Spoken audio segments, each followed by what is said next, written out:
He's going to spend probably a little bit less than an hour there right now. Again, you can see this live look as he's getting kind of the nickel tour around the actual facility there in Reading. And then he's expected, as we mentioned, to make his way down to Hebron. That's where our Brady Williams is outside right now. Obviously, a lot of security in situations like this, which is, as we mentioned before we went to break, that's why gridlock is happening in a whole lot of different interstates in the tri-state. We're going to take a look at some of those traffic cameras, but we've got crews all around. Tanisha was talking about the angle of the protest and the like. Our Brittany Harry is staying on top of that angle for you. So again, just comprehensive coverage of the president's visit today to the tri-state. I think adding to the background of Thermo Fisher Scientific, last year we noted that they're going to invest an additional $2 billion over the next several years, really enhancing, manufacturing operations, strengthening its innovation efforts. So, again, that's a part of that backdrop why the president is now touring that facility, aiding into, again, his backdrop to talk about the Trump RX initiative and, again, affordability really just across our state specifically as well. So lots of coverage, again, as Jordan mentioned. Jordan, I think it's, aside from the fact of, where you stand and, in terms of politics, it is pretty cool to see the president in our backyard, you know? Yeah, it is absolutely. And I mean, again, I know this was announced just the other day too. I remember when he came into town. I think this was like 2016, maybe 2017, something like that. But of course, it's one of those big things. The president's coming to town, obviously being in the national spotlight as well. I know that we heard him answer a couple of those questions that reporters had upon his arrival there in terms of the conflict in Iran and the like.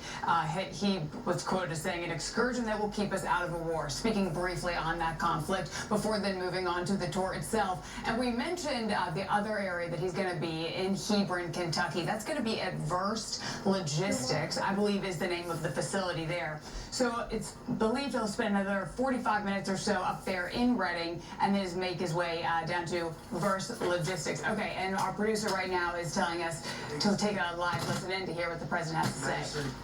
Of pricing, and you're a beneficiary of that, and it's made a big difference. But it's a big difference for people that aren't paying the $100; they're paying now $20. They go from 100 to 20, and a country, France or one of the countries, will go from 10 to 20. And they said, "We're not going to double our price." And they said, "Yes, you are." I said, "No, you're not." And they said to me, "Look, what are you going to do?" I said, "I'm going to put very substantial tariffs if you don't do it."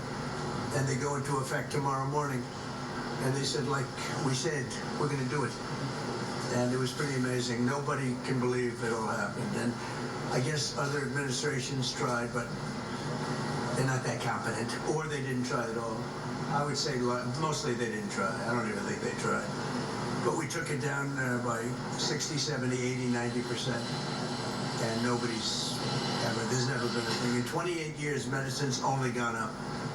And we brought it down by, in many cases, 80% more. So it's an honor, and you're a big recipient because it's good for your business, right? Absolutely. Thank you. We're very proud to be a part of the American supply chain and reshoring pharmaceutical operations. So thank you very much. That's what we're doing. We're bringing it back to our country where it should be. Thank you. Mr. President, Alan was actually going to show you a little bit about our packaging operation and how we bring medicines to patients here in the U.S. Will that be media? I didn't say fake news, please. I don't, there are too many professionals. So I refuse to call you fake news, all right? See how nice I am? They say, what? Show me. Oh, you might see some interesting stuff. So to give you a little on the line here. We D-zones for the visit, and you saw over there the folks are down as far as the pharmaceutical manufacturing process.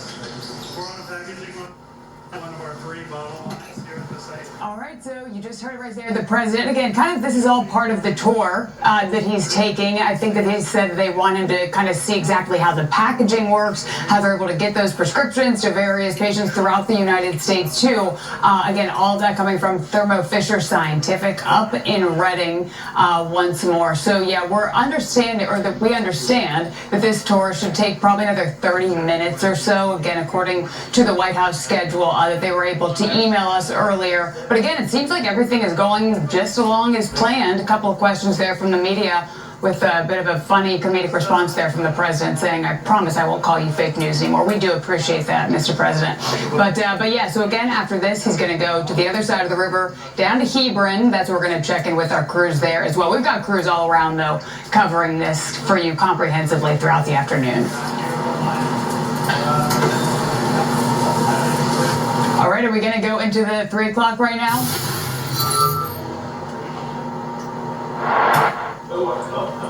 Coming over here. It is. There we go. Otherwise, our Wednesday, it's been a bumpy start so far. We have 3 reports of wind damage earlier out of our northwesternmost communities with that morning round of storms. We still have a severe weather threat lingering around and generally southeast of town. As expected, that cold front slowly sagging southward, so please stay weather aware. These are the 3 reports earlier out of Ripley County and Fayette County. All 3 wind damage reports, and all 3 pretty much had to do with power poles, except for the one over in Fayette County, which also had some trees down. So trees, power poles, you name it, they all came down this morning. We've already seen quite a bit of rainfall too, and we're catching a little bit of a lull where the atmosphere's had a chance here off of the southeast to recharge. That is where we're going to see the greatest threat for some severe storms as we work way through the rest of this afternoon and evening. There is a new warning that was just issued here just to our west. That's west of Franklin County, west of the Batesville area. That would be heading towards western Franklin County here within the next half hour. I believe it's a severe thunderstorm warning with a tornado possible tag attached to it. And what that means is that there is some rotation. There's no tornado confirmed, but they're just trying to get ahead of that in case one does spin up rather quickly. So we'll have to keep a close eye on that storm. This line of storm stretches all the way back down through Missouri, and it is sliding in. The next big threat we're going to be concerned with as we work way through this evening is flash flooding. Some spots could pick up a quick 1 to 2 inches of rainfall. We'll continue to track these storms for you. Have any updates on new warnings as they come out? Coming up in just a bit, guys. All right, again, we are following this continued breaking news. This is video here before Air Force One touching down at CVG. I think it was 1:53 with wheels down there today. President Donald Trump, of course, in the tri-state right now. And we have team coverage of his visit. This was pretty cool. I was watching that landing here earlier. But again, pretty interesting that we've been tracking all of this happening right now. Team coverage, as I mentioned, Alexis Martin there in Reading. Alexis, we were talking about just everyone, all the prep really going in to the president's arrival. What have you seen so far since he's arrived there now? It's been a crazy day here, Tanisha. A lot of people coming and going. There were students here earlier. Reading schools dismissed early, so they could be here when the president arrived. Now, he did come in on the other side of the building where Brittany Harry is now. It was kind of a gamble. We weren't exactly sure what the plan was going to be, so a lot of the people who were out here crowding kind of moved over that direction. But we know he's in there now going on that tour. He was asked a lot of questions from reporters about the war in Iran and also what he's doing here with Trump RX today. So we weren't able to go in with our cameras, so we've been following along like you guys have and kind of trying to update you from the outside. Now again, as we've said many times, this is his first visit here in 6 years, his first visit here as president, and Thermo Fisher was chosen because it manufactures pharmaceuticals and is investing $2 billion in manufacturing, and the president is crediting this investment to his tariff trade policies. And his Trump RX is kind of allowing manufacturers to sell their medicine straight to consumers, making it cheaper for people to buy the medication. And right now, the big focus on that is lowering prices for weight loss medicine, diabetes medicine, and fertility medicine. So right now, he's inside kind of getting a layout on how they make all of this happen as kind of his big push to lower these prices for people who need it. So we're going to continue to follow this and update you as we hear any more from that tour and the rest of the day. He's going to be departing here in less than a half hour, we think, so going to be a lot of traffic impacts in the Reading area. But reporting live in Reading with photojournalist Tom DeWeese and Alexis Martin, Fox 19 now. All right, thanks, Alexis. Continuing our coverage there on the president's arrival and visit in the tri-state. The president being in town, naturally going to impact traffic, though. CPD and the Secret Service say there will be temporary road closures throughout the day, so pack your patience during his visit. These closures include I-71 in Cincinnati, and we're expecting that to impact the evening rush hour as well. So if you drive 71, you may want to consider alternative routes home. And President Trump is also expected to speak in Hebron before flying back back to the White House. This is a significant stop as he is right in the middle of Congressman Thomas Macy's district. One of his most outspoken critics in his own party, Brady Williams, is live now with more. Brady, a lot of kind of back and forth going on already on social media between the two. Well, there's been a lot of back and forth right here. I'll actually have you look down the road here. So Verst is over there. Every way to get in here is lined with these political ads here. We've got Andy Barr, Daniel Cameron, Nate Morris here. We saw Thomas Massey actually showing up as we were pulling in here the last time, putting in those signs and everything. We also spoke to some Thomas Massey fans who are actually headed in right now to hear the president speak. They say that they really have some winning over to do. This is a district that Thomas Massey has won several times already. They want to see why the president is endorsing Ed Galbraith here. Now, as far as what he's actually doing here in truth, this is Verst Logistics. This is a company that handles logistics. So that means things like transport. How are you going to package things up and ship them out en masse? So that is what he's going to be touring here before giving some remarks like he just did up in Reading as well. We also have our reporter Brenda Ordonez, who is inside with a massive crowd. Parking in the area is pretty much impossible for most folks, even someone who said he's on some sort of presidential advisory board before getting in here. Entry is way down that way with a line that was stretching all the way out there because there are so many people who want to hear the president speak. We've seen some folks come from pretty far away, but some folks right from here in some of us are sitting right here in Independence, Kentucky at 38 McCollum Road. Speaking to not only folks who are in favor of the president and Thomas Massey, but also some protesters who are way down on the outside of the facility. We spoke to a veteran who says that she's concerned about the possibility of war in Iran as someone who served herself. We're going to hear more from her as we advance in our shows, as well as more from some of the folks who are going to be in here, and hopefully some more from Brenda Ordonez, who is inside right now. We'll keep you updated on all of this here on Fox 19. For now, live with photojournalist Chris Waldman, Brady Williams, Fox 19 Now. Brady Williams, thank you. Well, team coverage again continuing all afternoon here on Fox 19 Now. We will have updates each half hour on where the president is. We're tracking that all day long and what he's doing during his visit. We will also bring you comments at Hebron Live when that begins just shortly. 10 minutes past 3 o'clock here on this First Alert Weather Day Wednesday. Here's a big picture view of what's going on across the tri-state. Tornado watch still in place in the yellow shaded communities generally around and southeast of downtown. That runs now through 6 o'clock this evening. We also have a new severe thunderstorm warning with a tornado possible tag associated with that. What it means is there is a chance, and you can see a quick spin up with that tornado. It doesn't have the signature you would typically see with an actual tornado just yet, but it's to say that, you know, the conditions are favorable and there is some rotation in that storm. So keeping a very close eye on this. This is headed towards the Greensburg area, and eventually, if it continues on that path, maintains the rotation intensity, would end up in western Franklin County here shortly.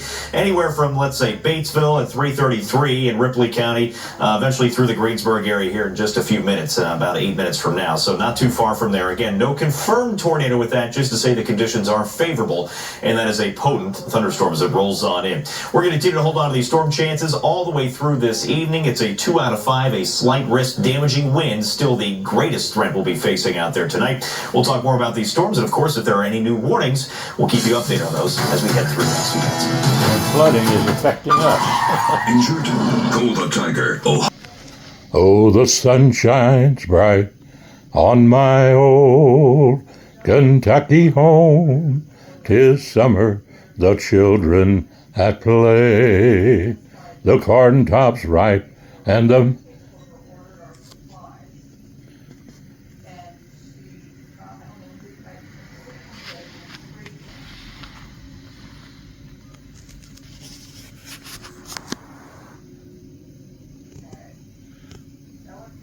Or to check your maps, I know Fox 19 Now, we do have in the app, we have that traffic feature so that you can kind of check what things look like.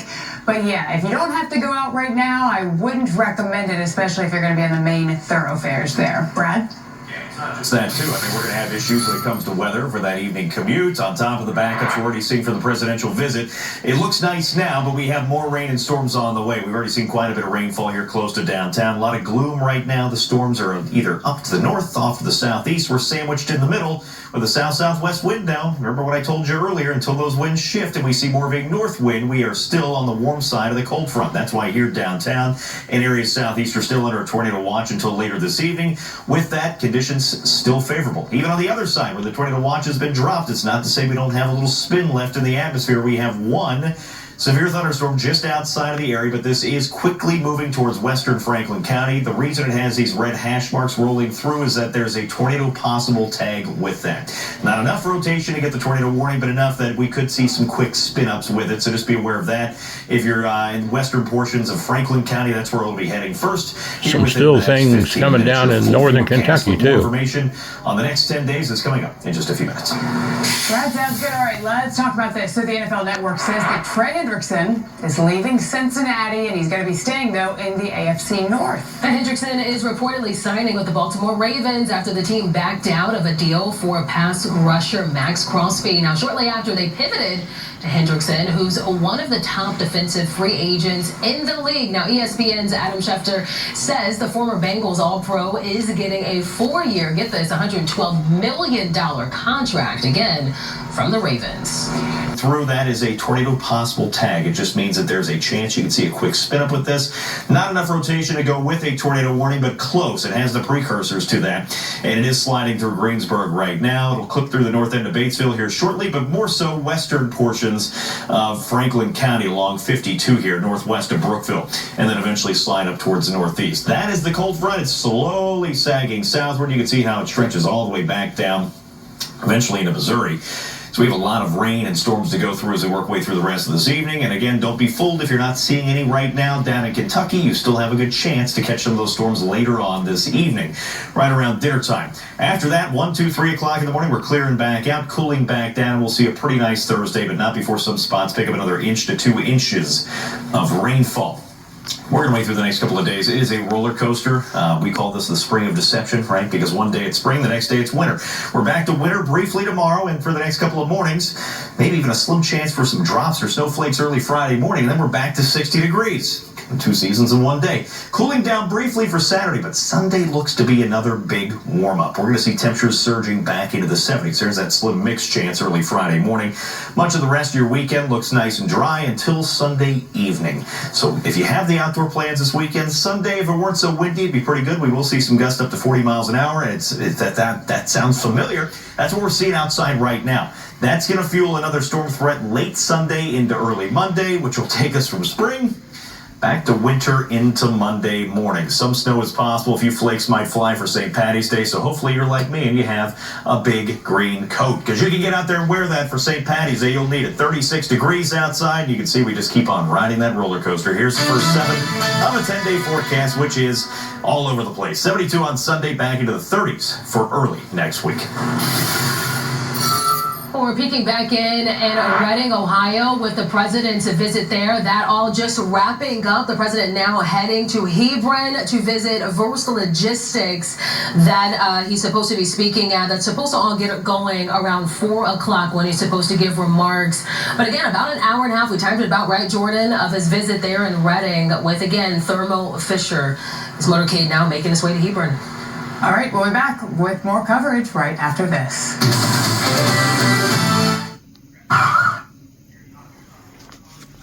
And this is my opportunity to sing for our great president, the greatest one in my 82 years of life. And since I'm too ill to be able to go out there with my problems from my accident of January the 4th, this past year, I'm sort of like stuck here at home, but not really, because I'm watching the news and singing my song to greet my wonderful President Donald Trump and his team. Bless them all, bless them all. And it goes like this at the great Verst place out there, a great family. And I look forward to singing the song. Oh, the sun shines bright on my old Kentucky home. 'Tis summer, the children at play. The corn tops ripe, and the meadows are in bloom, and the birds make music all the day. Oh, the children roll on the little cabin floor, all merry, all happy and bright. By and by hard times comes a knocking at the door, then my old Kentucky home says good night. Weep no more, my ladies, oh, weep no more today. We will sing one song for my old Kentucky home, for my old Kentucky home, far, far, far away. God bless America, and God bless President Donald Trump, the greatest president in my 82 years of life. And I really appreciate him and his team, the great team he has. And I'm thankful he's come out to visit the Verst company, a great company with about 2,000 and some odd employees right here in northern Kentucky. God bless them all. And I'm sorry I can't be there personally, but I did write some posts up on my YouTube channel, which is Travels with Dr. John Stephenson, former Superintendent of Education, Commonwealth of Kentucky, and the only living Kentuckian to have been in every county in the state at least 5 times and filmed the history of all 120 counties with my wonderful wife, June Guyman Stephenson. God bless her for taking care of me all these years of injuries and sickness and accidents. God bless you all, and I hope you enjoy your visit to northern Kentucky. And we certainly enjoy having the president come and visit us. God bless you and have a great day. 859-750-0000. JS750-0000 and right here at 38 McCollum Road, Independence, Kentucky, 41051 zip code. And don't forget, folks, turn them radios on. WIOK 107.5 FM on the radio dial, Tri-State Gospel, Gillingham, Hammond, Falmouth, Kentucky. Post Office Box 50, address 41040 Falmouth, Kentucky. Gillingham, Hammond. Teachers many years and great owners of the Christian radio station for 35 years and all of their wonderful news and music 24 hours a day, 7 days a week. God bless you all, and God bless all the ministers on there, including my famous Billy Graham, where I gave my life to the Lord in 1956. And he said, it's the Holy Spirit's job to convict, God's job to judge. My job was to love. And Judy, my little sister with me, my job for Judy to love all of everybody. We learned it from our mother and father, Garnet Bingham Stephenson and Alton Stephenson. God bless them both. Yesterday was the day of my dad's birthday, March the 10th. If he was alive, he'd have been 120 years old. He died at 86, but he got to see his son sworn in as the last elected superintendent of education for Kentucky in 1992. God bless you all. Thanks for listening. Thanks for being a part of my Facebook page, John Stephenson, and my YouTube page at Travels with Dr. John Stephenson. God bless you all. And may we say, thank you, thank you, thank you. And don't forget, red, yellow, brown, black, and white, we're all precious in Jesus' sight. God bless you. Today is a first alert weather cam. We keep an eye on the skies because we still have a chance for strong to severe storms for the next several hours. We'll talk about timing and threats, and the sunshine will pop back out for that. First alert weather on Fox 19 now stays one step ahead. We get it right, you get it first. Hi. And welcome everyone watching at home. We're here to remind you that we have agents standing by right now to answer your legal questions. So if you've been injured in an accident, it was not your fault. Call now. Find out if you have a case and how much is potentially worth. Again, on this Wednesday, of course, we are continuing to watch for the chance of severe storms throughout the day today as the entire tri-state now under a tornado watch at the moment. Yeah, it's been touch and go throughout the day, especially this morning. It was pretty rough. Meteorologist Brad Mouthard tracking that all for us right now. Yeah, we do have one severe storm just outside of the tri-state, but it is working its way into western Franklin County as we speak. There's a live look at downtown, catching another break after a bumpy midday or so. We had quite a bit of rainfall earlier pushing through downtown where you could barely see downtown. 66 is where we sit right now at the airport, just a little cooler than earlier when we hit the 70s after that rain pushed over the airport. Tornado watch still in place for much of our southeasternmost communities. It looks like they have dropped the warning. We'll talk about that storm, though, coming up in just a second. Tornado watch lasts until 6 o'clock tonight. This is a storm that was warned, and then the Wilmington office takes over as the storm crosses into the tri-state, so they have elected to not continue that warning for right now in the western portions of Franklin County. But still, you're seeing a lot of heavy rain. You're likely seeing some gusty winds. It's even going to sneak here into the Batesville area within the next 5 to 10 minutes or so. So just be aware.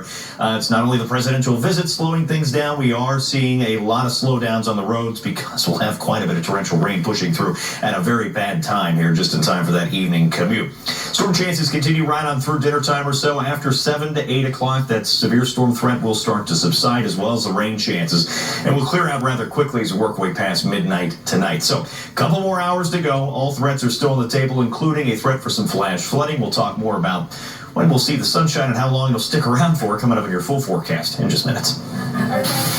President Donald Trump, he actually just left Thermo Fisher Scientific up in Reading. The president toured that facility all as part of a multi-stop visit to the tri-state that's happening today. So this is actually video just before 2 o'clock this afternoon of Air Force One landing at CBG, kicking off that visit to the tri-state. And our team coverage continuing at this hour. Alexis Martin is in Reading right now. Is getting out to her live. Alexis, why? I know there's been a lot of questions surrounding Trump RX, but can you give us some more details and insight on why he was touring that facility to begin with? Yeah, Tanisha, he was here because Thermo Fisher is actually investing $2 billion in manufacturing, and they're they are a prescription manufacturer here. So the president, as he said, just left a little over 10 minutes ago. So we're seeing a lot of the people here clearing out. Now President Trump credits the investment here to his tariff trade policy, and the Trump RX program is making it cheaper for some people to buy medications. The rebate program that typically lowers prices through insurance. Now that is lowering the price straight to the consumer, and they're focusing on lowering prices for obesity and fertility drugs. So right now, I'm going to let you listen to some of what he had to say about this. In the whole world, we were paying the most for drugs. We were paying more than any other nation by far. And I don't mean by a little bit, like double, triple, quadruple. I use it just as a basic example. A pill that would cost in London $10 could cost $100 in New York.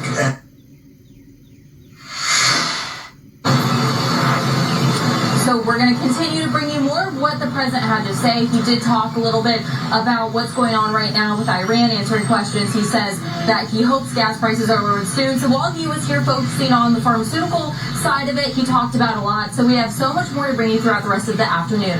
Reporting live in Reading with photojournalist Tom DeWeese, I'm Alexis Martin, Fox 19 Now. Alexis, thank you so much for your reporting there. And also, conversely, there's been a turnout to protest President Trump's visit as well. Yeah, Brittany Harry is outside Thermo Fisher for us right now. Brittany, what kind of opposition, if any, have you seen since Trump has visited and kind of left out of the area now? Well, yeah, so right now I'm standing right outside of Thermo Fisher, as you just said, along Galbraith, and this road has completely reopened, but about 30 to 45 minutes ago, and really for the past several hours, it was a much different story out here with supporters of President Donald Trump, but also people who don't support President Donald Trump out here holding signs, yelling chants, just ahead of his visit here, talking about why they wanted to be out here, whether it be just for a photo opportunity or to make their message heard. But as you can see outside, inside now. The roads have reopened. It really doesn't look like anything happened here. Law enforcement has cleared out at this point, and even the workers here, they were kind of outside of the building a moment ago, but I'm assuming are back inside now, kind of going back to their place inside. But that's really all that's happening now as the president makes his way to Hebron, Kentucky. Things have really cleared out here in the Reading area. Protesters out towards the end of the facility making their voices known. They say that they're not happy with the job the president is doing. That veteran in particular said, as someone who has served, they didn't appreciate that there's action being taken in Iran that could potentially lead to war. On the flip side, there are some people here who are in favor of everything, and in fact, there's quite a large crowd here. This is the end of the line of the people who want to get in and see the president speak. That curves down, around, then it curves again, and that heads into the building. They've got it pretty much stopped up right now as they kind of funnel people in through security check. I was able to see a little bit of that and see what's happening here. So this is Verst Logistics, and what they do essentially is oversee logistics of things like shipping. So if you're packaging up goods, if you're sending them out, they're going to oversee a lot of that. There's plenty of trucks here that are ready to be loaded up. That's kind of the gist of that. That's where he is coming, and what he's going to be talking about is their business as it relates to everything else in his agenda moving forward. So next time you see me, we should hopefully have some of that sound from both supporters and folks who are against the president that I've spoken to out here so far. And you'll also hopefully hear from Brenda Ordonez, who is actually inside the venue waiting to hear people speak. So we'll keep you updated on all of that. For now, live in Hebron with photojournalist Chris Waldman, Brady Williams, Fox 19 Now. On that controversy, thank you, Brady Williams, for that. Also, the ongoing controversy between the president and GOP Representative Thomas Massie will also be covering and continuing on that as well. Team coverage carrying on all afternoon here on Fox 19 Now. We'll have updates each half hour on where the president is and what he's doing. We'll bring you his comments at Hebron in just a moment here when that begins. Two different stories there. As you can see, gridlock there on your left, while the other lanes, this again going to be in the southbound northbound direction, they're going to be empty again as the president now making his way into Kentucky from Reading. And even when they do open up those roadways too, there's still going to be a whole lot of backup given the fact that those roads and interstates have been closed now for a little bit more than an hour. So again, if you do have to go out right now, just definitely be sure to check that traffic map before you head on out. As expected, to talk about Trump RX and the economy, among other things. So we have live team coverage all afternoon, all night long here on Fox 19 Now from both locations, inside and outside. But before we get to all of that, we're going to talk about the forecast just for a minute. A very strong storm system is moving through the tri-state right now. All hazards are on the table. Lightning, heavy rain, damaging wind, hail, flash flooding, tornadoes, all of it, you name it. Meteorologist Brad Moushart is leading our coverage from the Weather Center. Yeah, just checking all the stops currently right here in Hebron. That is a live look from inside the facility where we are expecting President Trump to speak eventually. And also breaking right now, this is the second of two stops, as I just said, and we're going to listen to him as soon as he speaks right there at the podium. Earlier today, President Trump was at a facility in Reading. Our team coverage takes us there. Alexis Martin, let's kick it off with you. President Trump left Thermo Fisher not that long ago. He was here talking to the pharmaceutical manufacturing company about what they're doing in the tri-state and helping across the country. And while his focus here was obviously his Trump RX and talking about the importance of lowering those costs, he also did speak about the war with Iran. President Trump says they are way ahead of schedule on the war with Iran. He says they've knocked out Navy, military, and their leaders. He talked about how the U.S. and the rest of the world has suffered for decades under Iran. President Trump says that oil will be coming down more than we understand. He says he knows we're seeing high prices, but it is going to be coming down. And I'm going to show you a little bit more about what the president had to say about this conflict. You just said it is a little excursion, and you said it is a war. So which one is it? Well, it's both. It's both. It's an excursion that will keep us out of a war, and the war is going to be. I mean, for them it's a war. For us, it's turned out to be easier than we thought. He's in control. Reading's just now quieting down after the president left. We've seen a lot of people going home. So there's a lot more to tell from this story, though. I'll keep you updated on more of what he had to say throughout the rest of the afternoon. But for now, reporting live in Reading with photojournalist Tom DeWeese, I'm Alexis Martin, Fox 19 Now. Alexis, we'll talk to you just a little bit. Brittany Harry continues our live team coverage also in Reading right now. Britt? Yeah, hey Tricia, so right now we're really not far from where Alexis is standing with what happened out here earlier today with people who are supporters of President Donald Trump and people who are not supporters of President Donald Trump that had lined the street out here earlier. You can see now that the roads have reopened, but we will show you some video of some of what it looked like out here hours ago, and really it just wrapped up as soon as he left. But as I mentioned, there was a group of supporters that were standing on one end, a group of people who don't support President Trump that were standing on the other end. They were holding signs, of course, saying chants as well. This whole area was blocked off, as a lot of roads in the area are right now, because of President Trump's visit. But as for those supporters, we did speak to a couple of them earlier today. I'm here to support President Trump because we all know he didn't get into politics to enrich himself. He got in politics to make America great again, and it's just what he's doing. As a parent and an educator, I can't do nothing when I see people being stripped of their rights, and especially as an educator and a mom, I'm seeing the younger generations who are being put at a disadvantage, and then that just carries forward. So since the president has left this area, the crowd immediately dispersed afterwards. Law enforcement did as well. And as I mentioned, the roads have reopened. So everything back to normal out here in Reading, from what I can see. For now, reporting live in Reading, Brittany Harry, Fox 19 Now. All right, Brittany, thank you. Our team coverage continues with Brady Williams also. Brady, where are you? What do you got? I am outside of Verst Logistics right now. That is the second stop on this Trump tour of the tri-state here. We actually just saw a massive crowd disperse because there were so many people here to see him.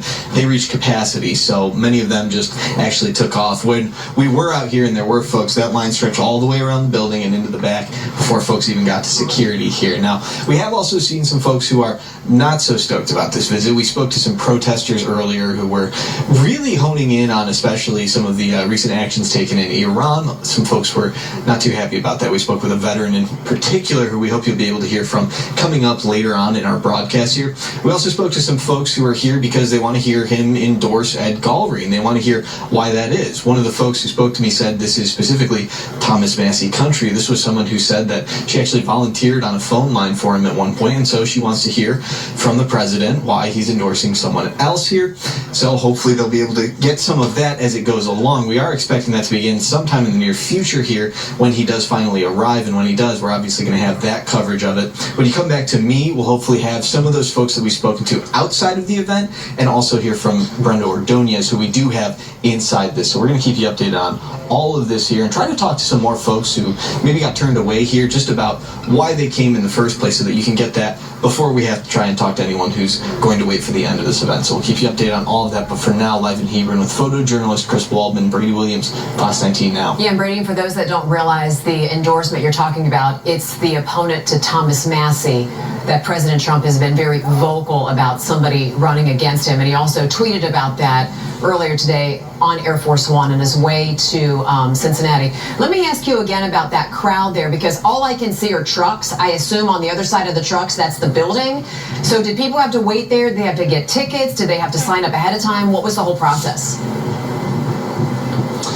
Yeah, they kind of just showed up and waited. That was a line. I mean, it stretched down, and then if you turn the building, Waldman Pan over there, past the porta potties, which we won't pay too much attention to, there is the actual warehouse. That's the main bulk of the building. So that line went from where I am currently standing back down, left, and then it was really, I would say, another quarter mile up the road that way. It was a huge line with like 5 people wide. It was very big, all the way up until like the last 20 minutes or so here before they finally started telling folks, okay, we're shutting the doors. You have to go home. You're not going to be able to see him today. So he is expected to talk around 4:30. Is that what we're thinking? Or earlier? That is a I believe 4:30 is about what I've been told so far. Not being in the building, I'm not entirely sure what they're hearing inside. We can ask Brenda for some of that, though, I'm sure. Okay, Brady, and we'll, of course, bring it to you live when it happens. So the Democratic Party chairs of Butler, Claremont, Hamilton, and Warren counties released a joint statement on President Trump's visit, reading in part, Southwest Ohioans are familiar with Donald Trump's pattern of empty promises. He pledged to tackle the rising cost of living, threats to public safety, and unending wars, yet these problems have only worsened under his watch. The statement continues to say the public was promised transparency and accountability, but instead they face global instability, economic decline, and an ongoing lack of disclosure regarding the Epstein files. Our live team coverage continues all evening long. The president is expected to speak, I think, within like 25 minutes. When that does start, we will take you there live, of course. It's going to get pretty wet here pretty quickly. That's the airport just off of the west is where the speaking engagement is, and you can see quite a bit of heavy rain just now starting to push into Hebron and Burlington with another line of storms. Now, this rain stretches all the way back to Missouri. We're going to be dealing with it for a while this evening. If you are in a flood-prone spot, have multiple ways to get warnings. We'll continue to track these storms for you and have a full forecast coming up in just minutes. So one of the two men accused of shooting 9 people at Riverfront Live was in court today. A grand jury indicting Franique Cobb and Eric Long in connection with that March 1st shooting. Today, Cobb, who's charged with over 20 counts, faced a judge. Bond was set at $400,000. Long did not appear in court because his attorneys say he's still in the hospital. He is facing gun-related charges and tampering with evidence. His bond set at $25,000. But court officials say they're going to revisit that bond once he's released from the hospital and booked into jail. Still, a lot of questions remain about how guns got inside the venue. Despite police detail, private security, metal detectors, pat-downs, you name it. So officers say Riverfront Live had no prior violations, but they will have to inspect the business. Officers say businesses who want to learn how to strengthen their security can contact their neighborhood liaison officer who will work with them through that process. So we're about 2 weeks into Operation Epic Fury, and the U.S. and Israel continue to target sites all across Iran, and Iran is still launching missiles toward Israel and Gulf countries.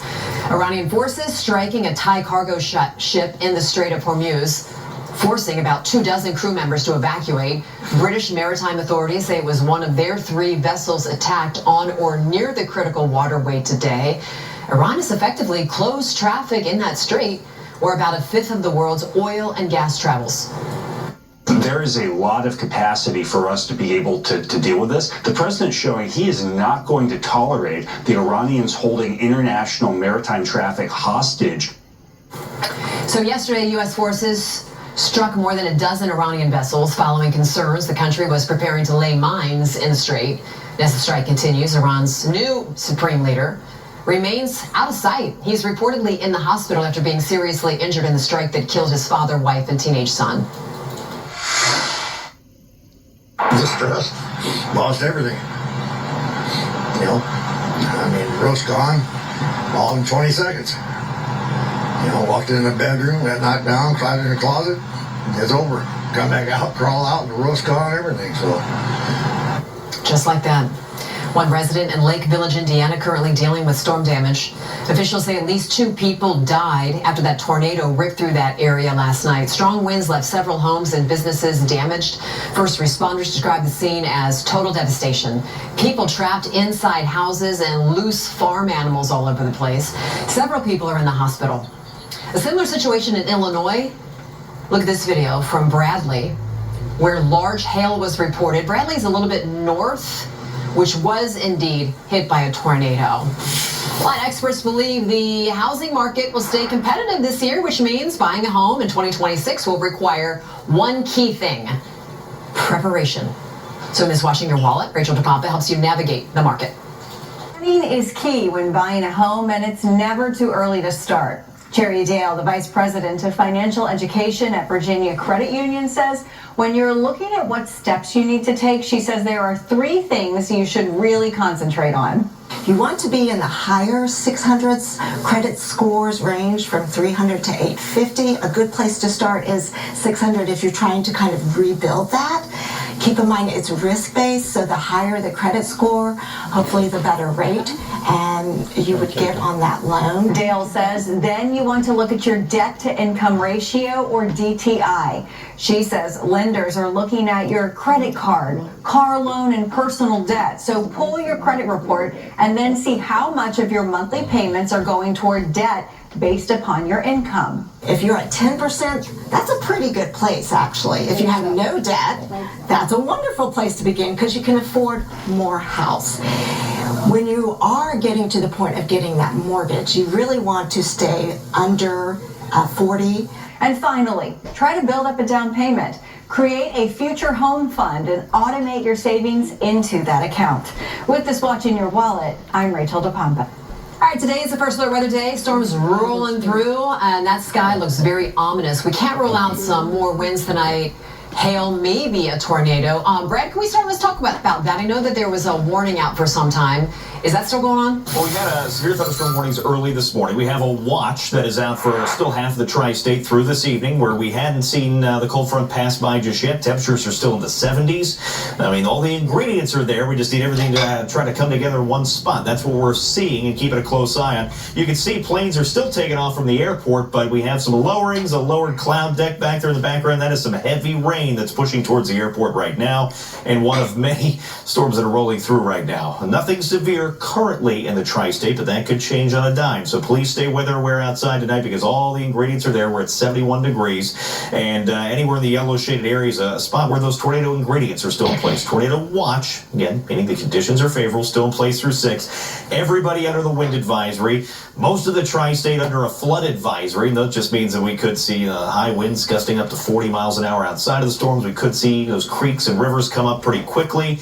And it doesn't take much after what we saw last week. Some spots saw more than 7 inches of estimated rainfall. So more on the way. That was what we were looking at from the Newport camera. That line of storms pushing right towards the airport, which sits right there. Downtown, we'll see this line of rain pushing through. Traffic's already backed up because of the presidential visit. This is not going to make things better. So expect slowdowns if you're heading out and about. And then we're keeping a close eye on this storm up here. Watching some of these little notches trying to develop on the front end of that cluster of storms. At times you can see a little bit of a rotation here. Nothing that looks tornadic just yet, but it's a sign that, I mean, there's still some spin in the atmosphere. Off to the southwest, we take a peek back in Indiana, and that's what we still have to get through. Quite a bit of rainfall. So if you haven't seen much just yet in our southeasternmost communities, just wait. The best storm chances for you, the highest storm chances are still on the way. We'll hang on to these storm chances all the way through about 8 to 9 o'clock tonight in our easternmost communities before we finally dry back out. Then we're not going to stay dry for long. Unfortunately, we'll see a slim chance for a light wintry mix early Friday morning. Yes, wintry mix. We could see a flake or maybe some sleet mixing in, and then it changes to rain as temperatures quickly jump up into the 60s. And we're all over the place in the temperature department. I mean, it's going to be a roller coaster the next 7 to 10 days. And when you see a temperature roller coaster, it means we have a very active weather pattern here in the tri-state. There's the light mix for Friday morning. We're drying out for the rest of Friday, Saturday, and most of Sunday, but temperatures are going to jump back up very quickly into the 70s again on Sunday. If that sounds familiar, that's what we're seeing outside now. We'll have wind gusts of 40 miles an hour on Sunday. We'll have to keep an eye on Sunday night. That's another potent cold front that'll be diving on through. That'll be mostly after 11, almost midnight or so on Sunday. So most of your Sunday, nothing to worry about outside of the wind. But that could pack a punch, and it takes us from spring right back to winter. Yes, that is a big snow changeover into Monday morning. We're not going to see a lot of that stick, but it will certainly be very cold outside for your St. Patty's Day. How cold? High temperature of 36, and it's not even going to feel that warm with the wind chill. So hopefully you have a big green coat to throw on. Again, a roller coaster, a very unpleasant one. We call this the spring of deception because another round of winter is on the way. 37 Monday, 36 Tuesday, and then maybe that'll be the final thing of winter weather before we finally warm back up. Spring begins next Friday. Yahoo! Our live team coverage continues on President Trump's visit to the tri-state. And if you are planning on hitting the highway, you might want to just give yourself a little bit of patience because the highways and different streets are shut down all over the place. But we'll tell you more about what he's going to be talking about straight ahead at 4:30. Injured? Call the Next, we think 5 minutes or so straight ahead at 4:30, we will have it for you. And the threat of severe storms continuing through the evening. The latest on the timing and what we're expecting for the end of the work week. Watch Aging Untold. Weekdays at 2 on Well, Fox shortly 19 we'll get to see, Now. hopefully, Hero. Men who sacrificed for family and country, like Ed Gallrein, 30 years defending America. SEAL Team 6. Gallrein, the hero President Trump supports for Congress. The RJC Victory Fund is responsible for the content of this advertising. Now is the time for a new kitchen from Kitchen Saver. Every Kitchen Saver kitchen is installed in as little as 3 to 5 days with a 10-year limited warranty. Go from old to new, from worn to wow. The beautiful kitchen you've always wanted, done right. Call 844-409-2639 for a free in-home design consultation. That's 844-409-2639. 844-409-2639. I'm Ultima Morgan of Morgan & Morgan. Every time one of my children started driving, it was terrifying. Thousands of accidents happen across the country. We see it every day. If you've been injured in a car accident, call us. Morgan & Morgan, forthepeople.com. There's a moment every morning when you step into your bathroom. 30 years defending our country. In Congress, Gallrein will fight for a secure border, more jobs. Ed Gallrein for Congress. The RJC Victory Fund is responsible for the content of this advertising. Watch Deadly Dust, Thursday at 10 on Fox 19 Now. From the station that's always local, always now, this is Fox 19 Now at 4 with Trisha Mackey. And thank you for sticking around with us at 4:30. If you are just now joining us, President Donald Trump is in the tri-state. He is at his second of 2 stops right now, where he is going to be taking to the podium, as you're looking at that live shot right there in Hebron. And as soon as he takes to the podium, we were told it was going to happen around 4:30.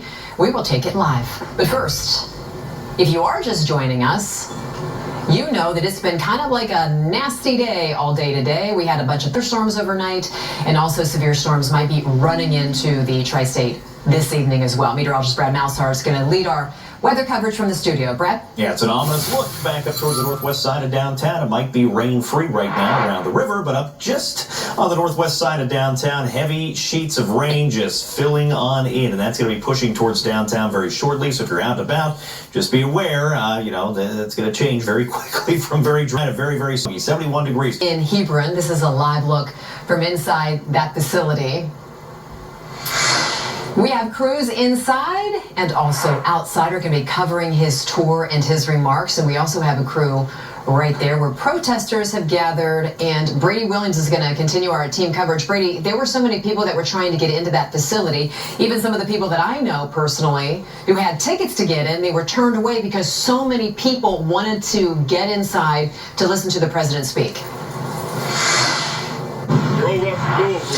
Yeah, a lot of people were here.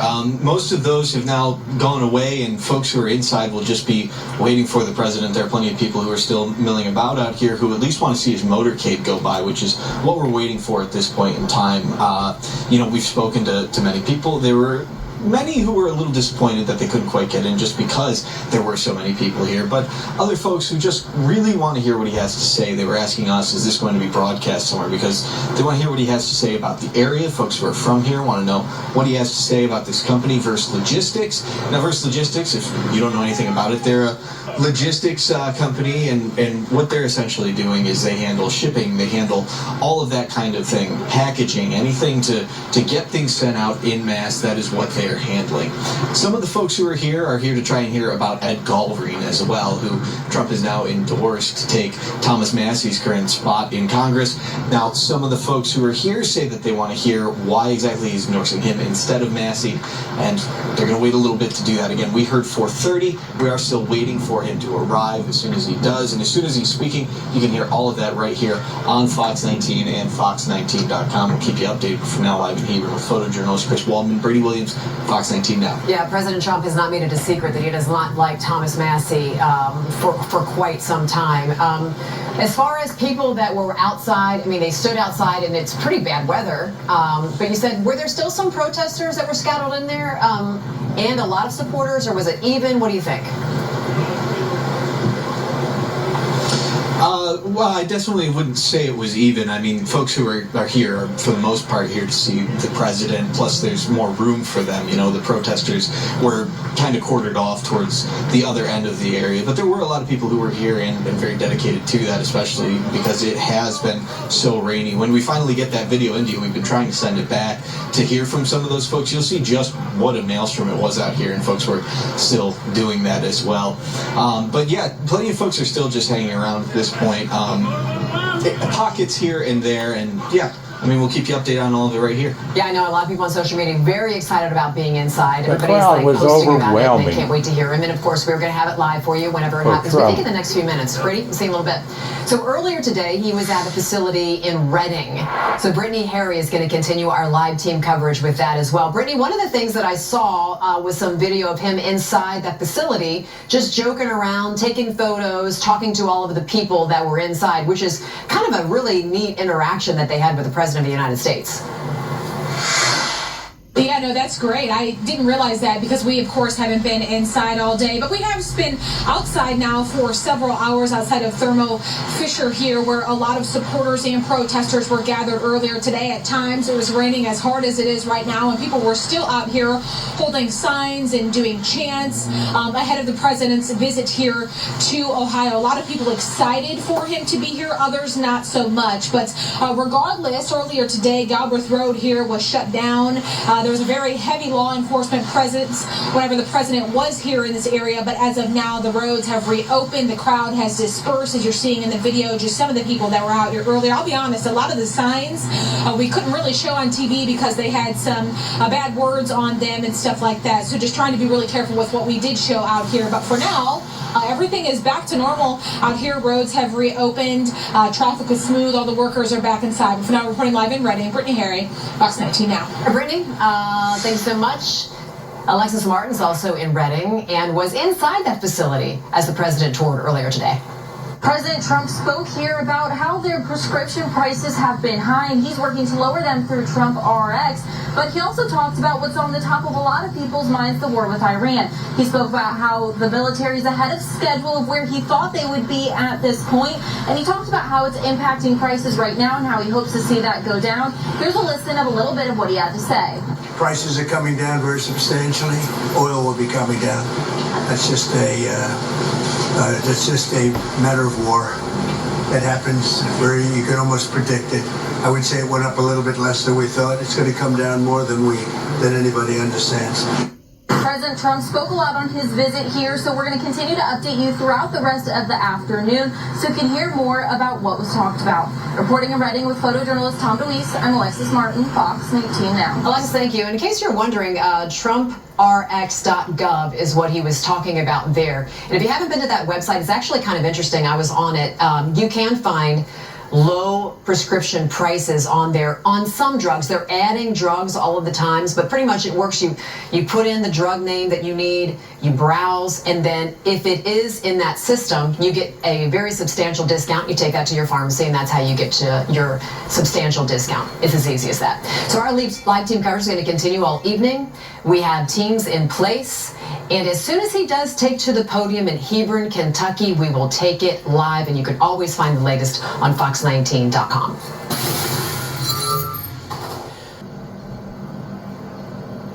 Privately owned company here in Hebron has been filled solely with supporters of President Trump, with no obvious signs of any supporters, at least not from my vantage point.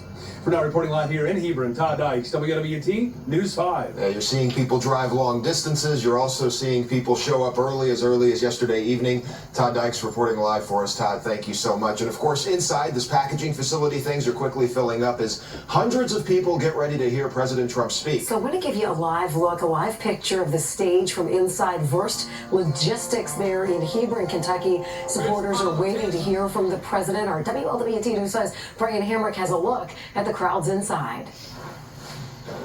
Well, we're at Verst Logistics where the president is about to speak here in a short time. Everyone who comes in, they get in this long line here. This is where the metal detectors I are. was signed up to be there, but health prevents me from being able to. So it's a bit of a log jam as people come through, but there's a lot of people here. I mean, the line went probably one time was maybe a half mile all the way around the building. Now it's getting down, kind of getting closer to the time the president's supposed to speak here. So a lot of people are getting to get in here. Whether they will all get in and have a seat, that's yet to be seen. Some folks actually started camping out here last night, but well, they still got a ways to go, though, the ones here at the back of the line. Brian Emmerich, WLWT, News 5. They're going to be seeing it in person, and we're going to show it to you. Of course, we're going to continue bringing you the latest on President Trump's visit to Greater Cincinnati. He's expected to talk in Hebron here in just a few minutes, just before 5 o'clock. We'll bring you that live right here on WLWT.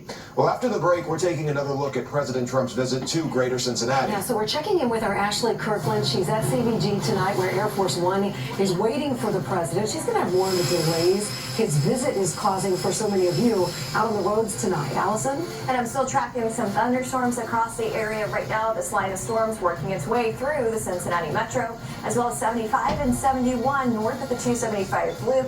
What we're looking at for the rest of this evening and how quickly those temperatures fall after. Coming up, you're watching Cincinnati's WLWT News 5, and we'll be back. What's your case worth? Injury.com.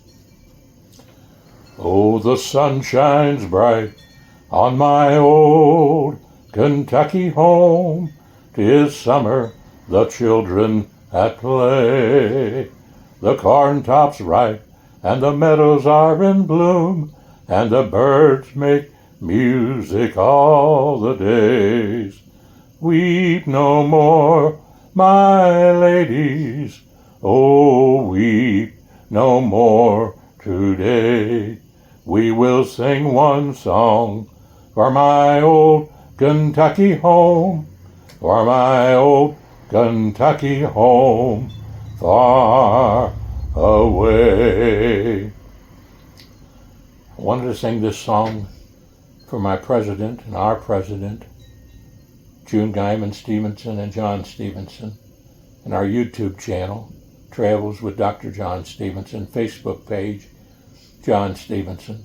I would encourage you to listen to WIOK 107.5 FM on your radio, Tri-State Gospel, Post Office Box 50, Falmouth, Kentucky, 41040 zip code.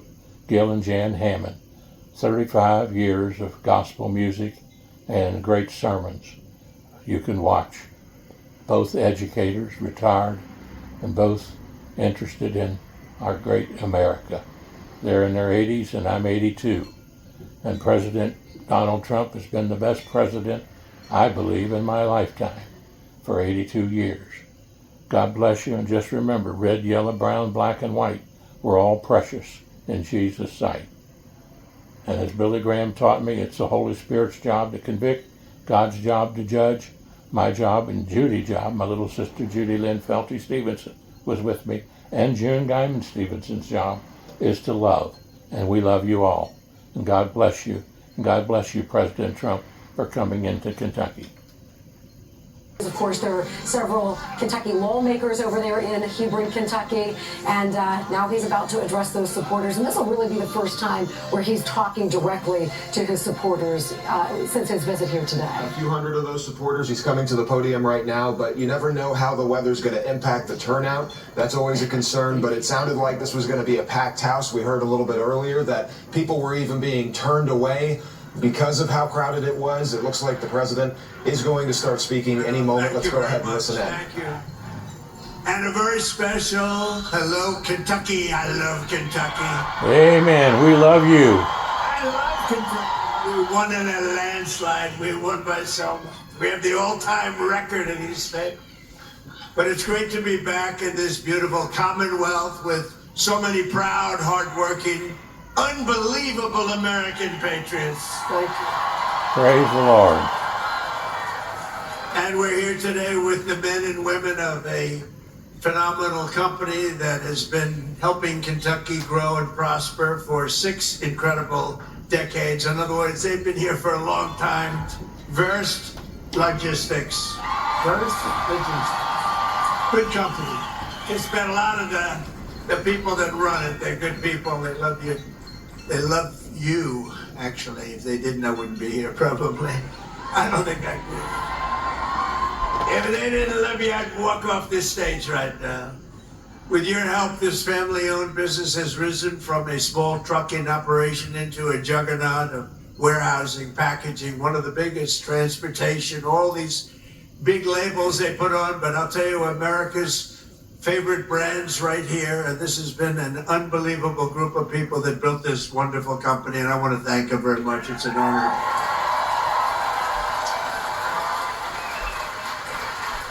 And like the people of Kentucky, you do it with skill and precision and pride, using equipment stamped with those beautiful words, made in the USA. Do you remember? Made in the USA.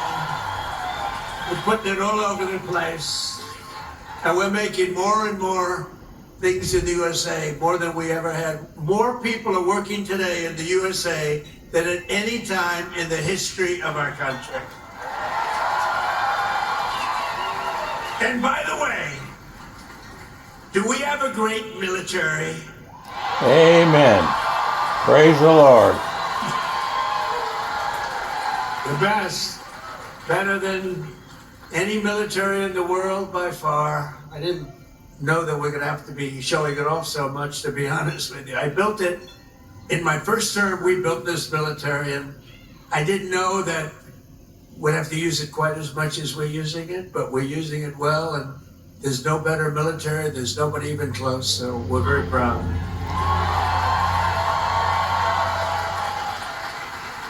So we have in this company 2,600 employees, and they pour out their sweat and their soul into shipping the products America knows and loves, and they're doing more business than they've ever done before. And thanks to the record-setting tax cuts that we passed in the great big beautiful bill, biggest tax cuts in the history of our country. Tax cuts. You know, as I grew up, I'd watch politicians, and I'd always say that we're going to cut your taxes, cut your taxes. It's the first group of opponents. It's the first group, the Democrats. They're always saying, we're going to raise your taxes. Historically, a politician has to. Ideally, you're going to follow through. But you have to say, we're cutting taxes. They say, we're going to raise that. They were going to give you, if they won, Kamala and Joe, Sleepy Joe. But they were going to raise your taxes more than any. It was the biggest tax increase in the history of our country. And I kept saying, are they really saying this? I don't know. What do I know about politics? I haven't been doing it that long. But they were going to give you the biggest tax cut.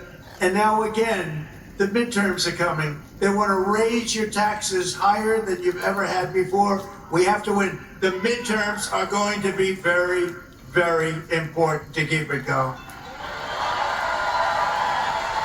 But thanks to the tax cuts, which are record-setting, we passed the great, big, beautiful bill, and I'm pleased to report that Verst Logistics is investing more than $10 million into expanding its operations this year, right here, $10 million.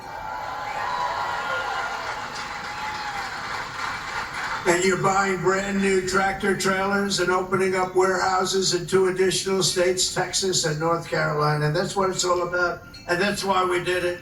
And with the help of our tax cuts, all of those trucks and warehouses and equipment purchases, everything that we're doing, and everything that you see in this country that's being built, you get what's called expensing, meaning a deduction in the first year. 1 year, it's the bit. Now, to a lot of people, that doesn't mean. To me, it means something else. It means jobs. That's why we have so many jobs, the best jobs ever. Perhaps most importantly to the workers here today, I'm pleased to report that the great big beautiful bill also delivers no tax on overtime. Whoever thought that was going to happen?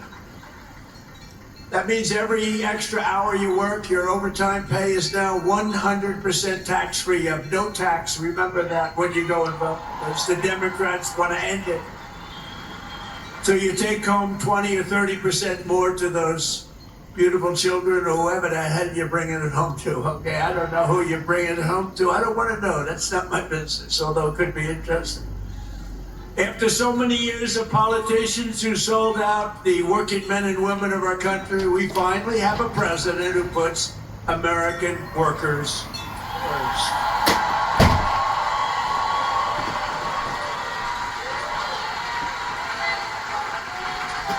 With us today are the front row Joes. You know, they have followed me. What are you up to, about 350 rallies, right? 350 rallies. I don't know what the hell they do. I don't know where they get their money, but they follow me a lot. We have a lot of people. They just like a tour, but they're front row Joes. They're like professionals at getting on the front row. Thank you. And there's a lot of them too. Thank you very much. Great honor. So a short time ago, under a man named Sleepy Joe Biden, has anyone heard of him? Has anyone heard of him? How about Barack Hussein Obama? He went to Jesse Jackson's funeral. He spoke, and it was like a political hit job.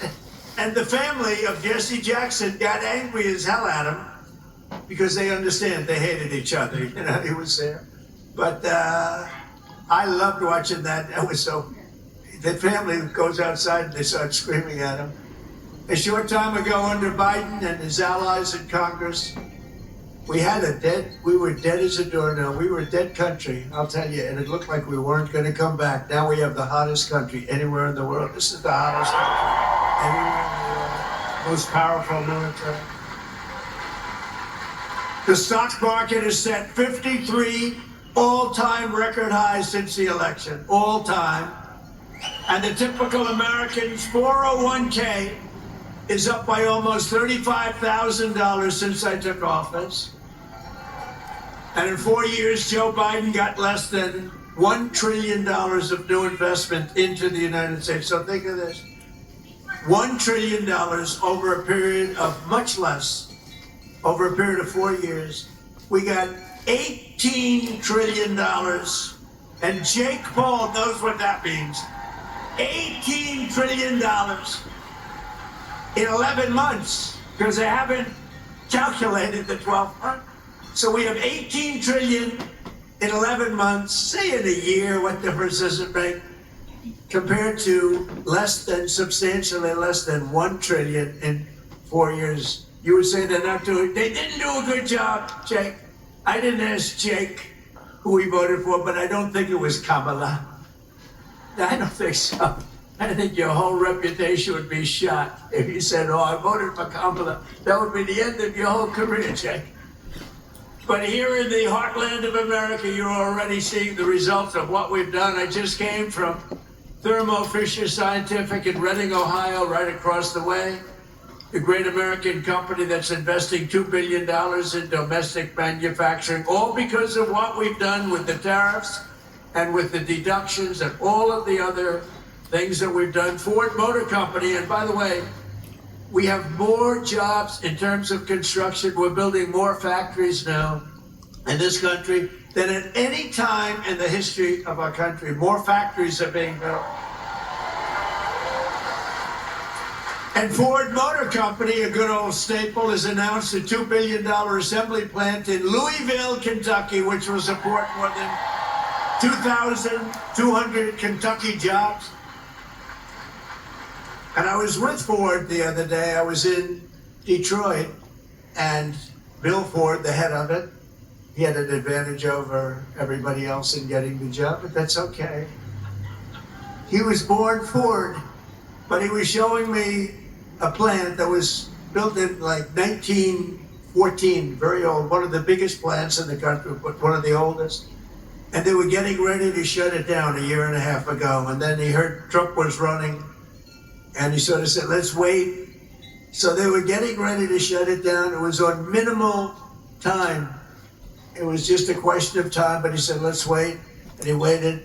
And they just announced 2 weeks ago that they're now going to run 7 days a week 24 hours a day, building the Ford 150. A big difference. It's a big difference. That's a big difference.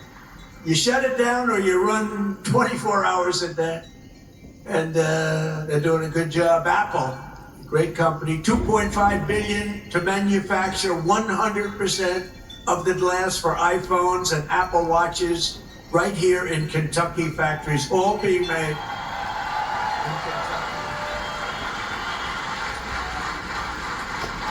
And Apple's spending $650 billion on new plants all over the United States. Think of that. Who the hell else could have done this? Nobody else. Nobody else. I say it kiddingly, but I'm actually not kidding. Nobody else could. He's done a good job, Tim Cook. But $650 billion, think of it. And just 2 days ago, GE Aerospace, they're doing phenomenally, announced a $1 billion investment in American manufacturing, including $115 million right across the river in the Queen City, Cincinnati. I love Cincinnati. Amen.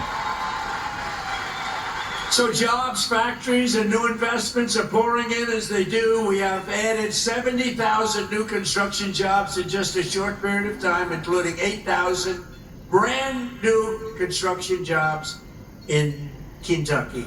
Okay? Praise the Lord. I love the way a real Kentuckian pronounces it, but if I do, I don't get it. But I love Kentucky. More Americans are working today than any time in history, and that number is going to be, when you see the numbers by the end of the year, we did an excursion. You know what an excursion is? We had to take a little trip to get rid of some evil, very evil people. It should have been done for 47 years. They've been killing our people. 47 years. 47 years.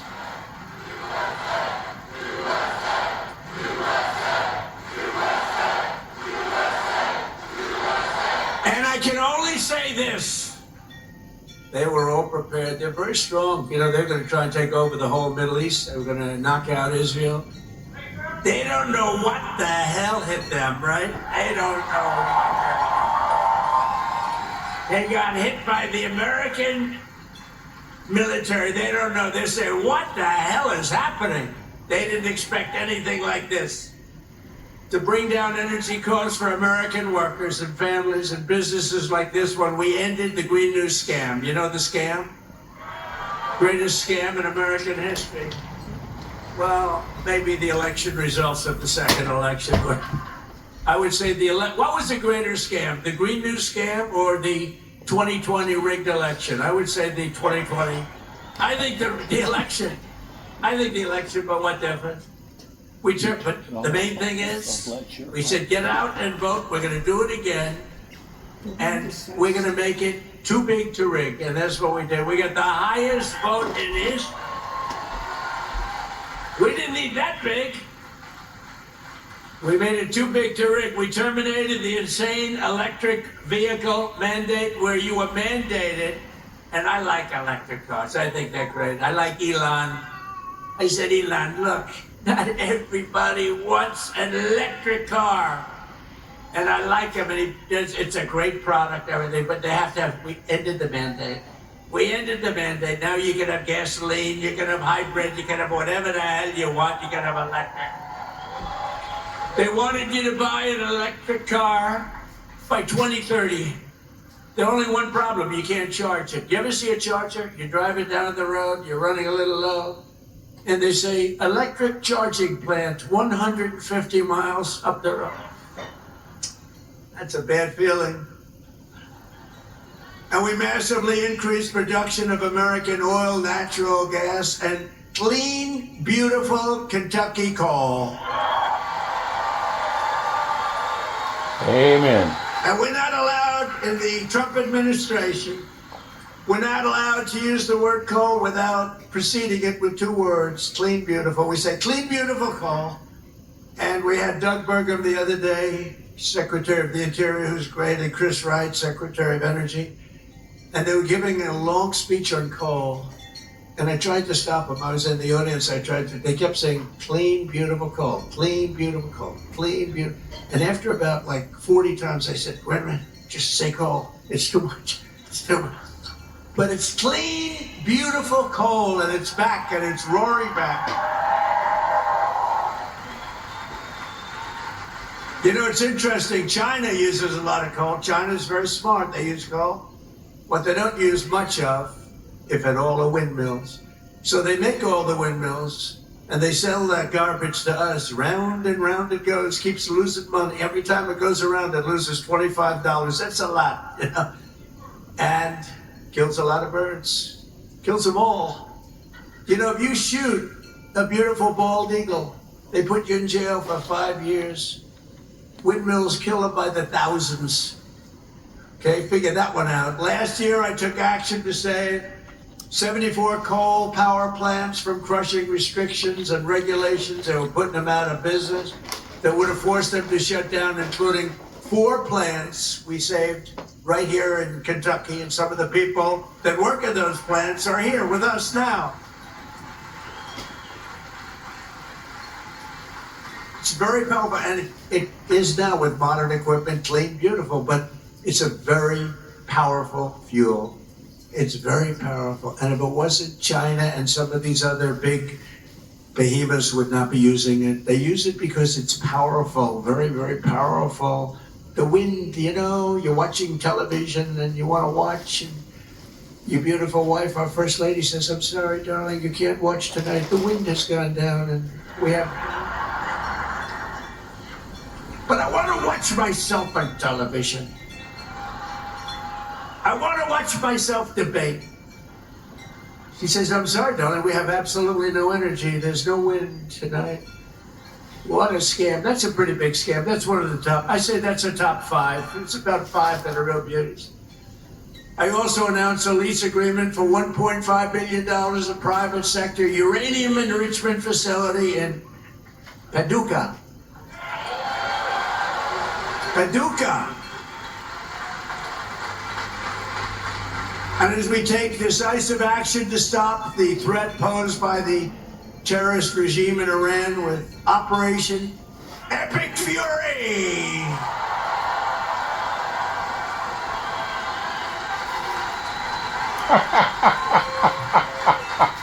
I tell you. Name? Well, it's only good if you he win. He knows how to reach the crowd. And we've won. Let me say, we've won. You know, you never like to say too early you won. We won. We won the bet. In the first hour, it was over. But we won. But they gave me a list of names that you sir, you can pick the name you'd like, sir. I said, the name of what? The name of the attack on Iran, sir. And they gave me like 20 names. And I'm like falling asleep. I didn't like any of them. Then I see Epic Fury. I said, I like that name. I like that name. And my administration, as you know better than anybody, is also working to keep the oil flowing. It's flowing all over. We knocked out, you know, they want to drop some mines. Very friendly people, mines, so boats blow up. And we knocked out, as of, you know, every hour I have to change because they knock them out so fast. I've never seen anything. Think of it. They knocked out 54 ships in 2 days, and they're real ships. In fact, I got angry at my people. I said, are they any good? Yeah, they're warships. I said, why the hell did we kill them? Why didn't we just capture them and use them in our Navy? They said they wouldn't have qualified for that. But I got a little upset with my people. I said, why do we have to knock them? And actually, one of my generals said, sir, it's a lot more fun doing it this way. But we knocked out 58 naval ships. We knocked out their Navy, okay? Let's put it that way. But they also knocked out the mine layers. They call them mine layers. They put mines in the water. Lovely job. Isn't that nice? Blow-up ships. And we knocked out 31 of them. And, you know, I was very proud of myself. I said, why don't you use the weapon that we use on the drugs that come in by sea? Do you know that drugs by sea are down 98%?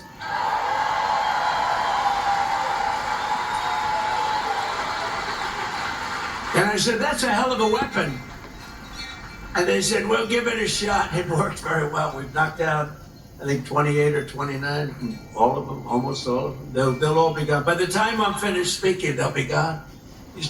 These people work very fast, but I'm pleased to report that earlier today, the International Energy Agency agreed to coordinate the release of a record 400 million barrels of oil from various national petroleum reserves around the world, which will substantially reduce the oil prices as we end this threat to America and this threat to the world. We don't want to leave early, do we, huh?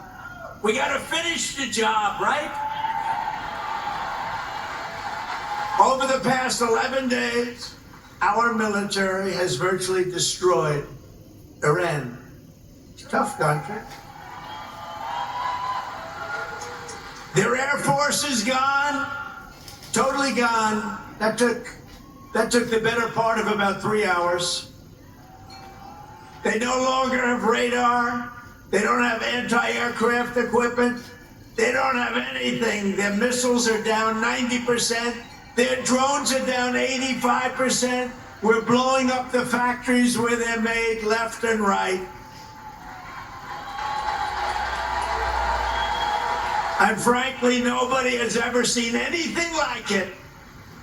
Nobody's ever seen anything like what you're witnessing now, and that can include the original killing of Soleimani and al-Baghdadi, two of the worst killers in the world that I did, as well as Operation Midnight Hammer, where we totally obliterated Iran's nuclear potential. We obliterated it. They don't have nuclear potential.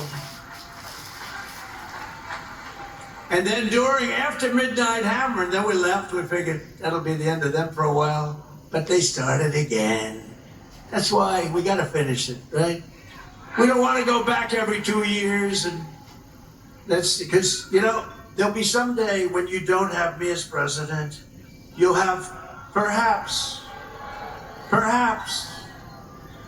have a weak, pathetic person like we've had in the past, mostly all.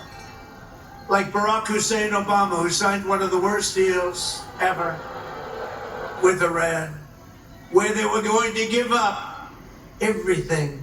Remember when he filled up a 757 with billions of dollars of cash and sent it to Iran? Billions, people forget that. That's when I realized the presidency is very powerful. When you can put over $1 billion in an airplane and fly it over and give it to a foreign country that's your enemy. How stupid was that? But that deal, the Iran nuclear deal, gave them the right to have a nuclear weapon as of 3 years ago. If I didn't terminate that deal, I terminated it very quickly. If I didn't terminate that deal, they would have had nuclear weapons, and this world would right now be a different place, much different place. Believe me. And then Biden, he came along, he had no clue. He didn't know what the hell he was doing. Amen. But they, neither did anybody else. What they did was incredible. Everything they did was wrong. Think of it. Afghanistan, Biden, Afghanistan. The most embarrassing day in the history of our country. Embarrassing. 13 dead, but hundreds and hundreds are dead from, I count both sides, you know, I do. I count both sides, sorry. But hundreds and hundreds of people dead. And instead of leaving from Bagram, they fled. You know, I hate to even say it. There's no reason. We were in there. I was the one. We're going to get out. We're going to get out with strength and dignity. We're pounding the hell out of them. They didn't like Donald Trump, the Taliban. They would do anything I asked them to do. You know that. And this guy comes in, left all the equipment behind. I said, every piece of equipment will be taken out with us. They said, no, it's better to leave the plane. I said, why is it better? Well, I think it's more cost efficient to leave the plane. No. You got a brand new fighter jet, $150 million. You give it a tank of gas, little jet fuel, and you fly it out. They said, sir, I think it's better to leave the plane. These are the exact opposite generals as we have now. Do we love General Raisin Cane? He's great. But oil prices are already coming back down, and it's going to come down, but we're not leaving until that job is finished, and it's going to be very fast. It's going to be very fast, but we're not we're not going to count on having competent presidents. We have to assume we're going to have incompetent ones, like the one we had last time that couldn't walk off a stage. Remember? He'd finish with a speech. The speech would last about 2 minutes. People would come out, not many, like 2 people. And he'd be finished with the speech, and then he could never find his way off the platform. He'd look around over here. There's so many stairs. Like I have 4 sets of stairs on this platform. Usually they have at least that. He couldn't find, or walking up. It was when I know the problem with this. It can happen. You could slip. I could slip. I came downstairs today that was soaking wet. You know, it's a little rainy today, and I have steel stairs, and I'm saying, hey.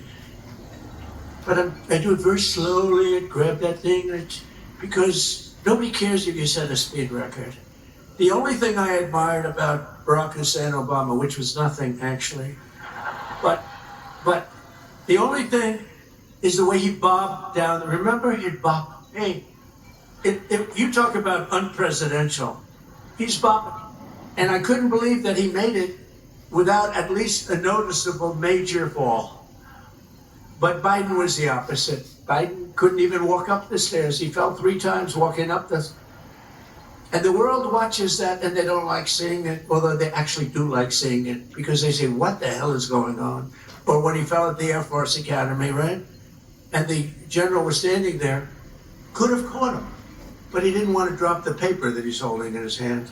So Biden went down for the count. Now, we have a country now that's respected, and we don't play games, and we have the greatest military, and it's so nice to see, so nice to see. And they want to get back in office for the midterms, and you can't let them. Did you see that, they went to Munich, right? You saw that, right? You saw Gavin Newsom.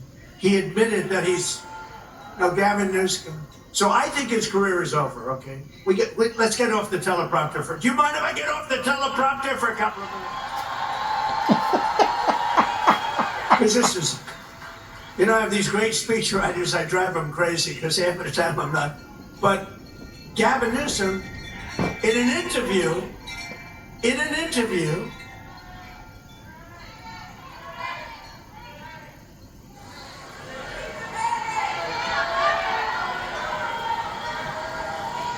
you have a doctor in the house, please? Doctor?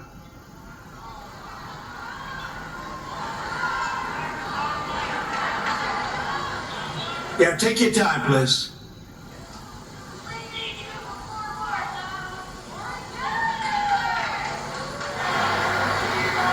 Take your time.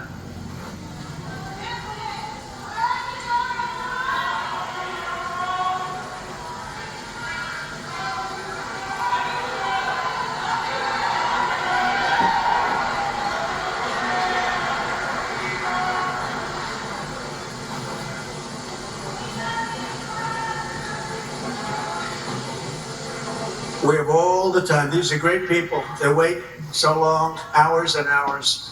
They're great people, right? We have all the time, right?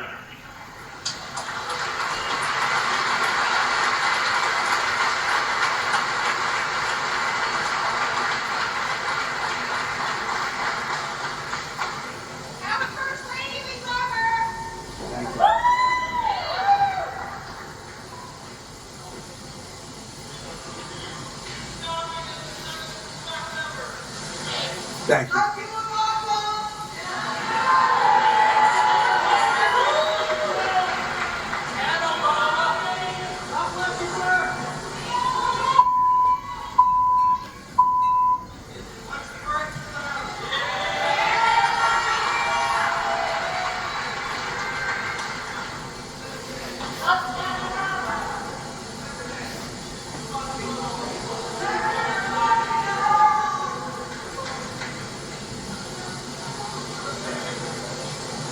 First responders are incredible.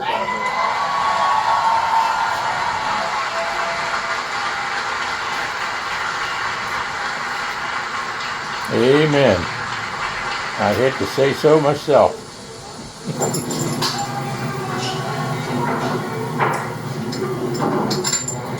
So you're looking live right now. President Trump is visiting a facility in Hebron, Kentucky right now, and he's pausing because it appears that someone has had a medical episode behind him there. You can see a lot of people fanning that person who collapsed, and then it looks like there are emergency workers, possibly someone from the fire department there assisting. Yeah, you heard some commotion a little bit as President Trump was giving his speech. We don't know exactly what the issue is with that spectator who it looks like may have collapsed at some point during the speech, but you did hear President Trump say, is there a doctor somewhere in the building? And now we're seeing those first responders there. We're just waiting for the president. He's being just patient here, wanting to make sure, of course, that person gets the medical attention they need as they assist that person, and just try to kind of take a step back and wait and be respectful before he delivers the rest of his message here. Again, he's at a logistics facility there in Hebron, Kentucky, before he's set to depart CVG around 6 o'clock this evening. He's been talking for about 30 minutes, 30 minutes, talking about a number of different issues. Of course, the midterm elections that are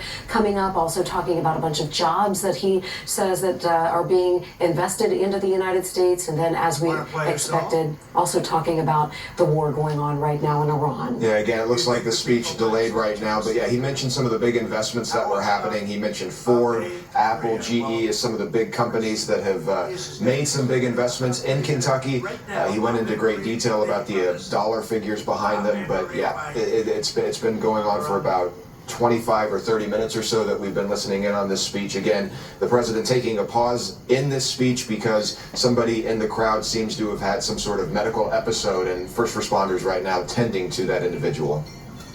Before the president talked there, he was talking a lot about the competition, of course, about Democrats that he is not supportive of course. But it looks as though, luckily, they've been able to help that person who collapsed a short time ago right behind the president. Honestly, we didn't even really see it until a few people started sort of yelling for help, and that's when the president turned around and said, do we have a doctor in the house who can help? I think to your right there, you're seeing what looks to be possibly a firefighter or an EMT who's assisting that woman there who may have had some sort of medical episode.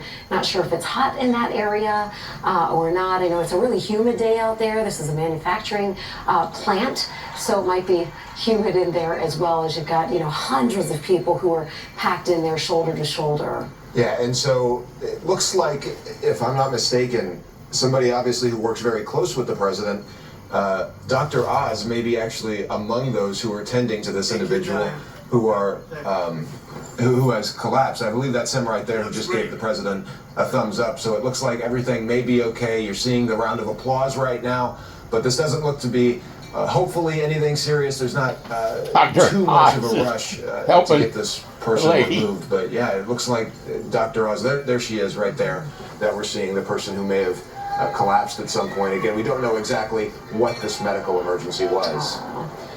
Yeah, looks like they're trying to get her off there, and you're right, Chris, that is Dr. Oz to the left there. You can see with the navy jacket holding her hand, escorting her out. He has been a staunch supporter of the president's, and then it looks as though possibly Secret Service and, of course, emergency workers from over there in northern Kentucky, making sure that she is taken to safety and getting the treatment that she needs.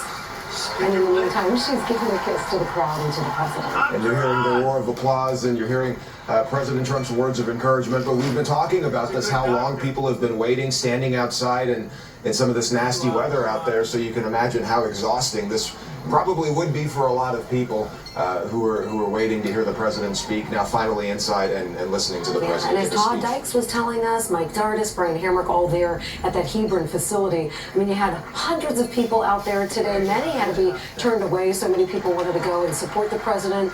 And so a lot of those people had been waiting hours and hours in line today before ever getting inside the facility. All right, we're seeing that round of applause, and it looks like President Trump is about to resume his speech. Let's listen in again. Doesn't seem like a very good subject right now. It made that young lady not feel so good.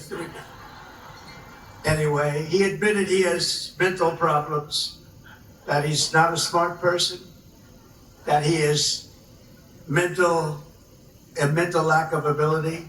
He's unable to read a speech, he can't read. And all of the other things he said he has a lot of mental problems. And I was attacked by a reporter that said, well, what's wrong with that? I said, nothing's wrong with it. but I don't want the President of the United States to have a cognitive deficiency.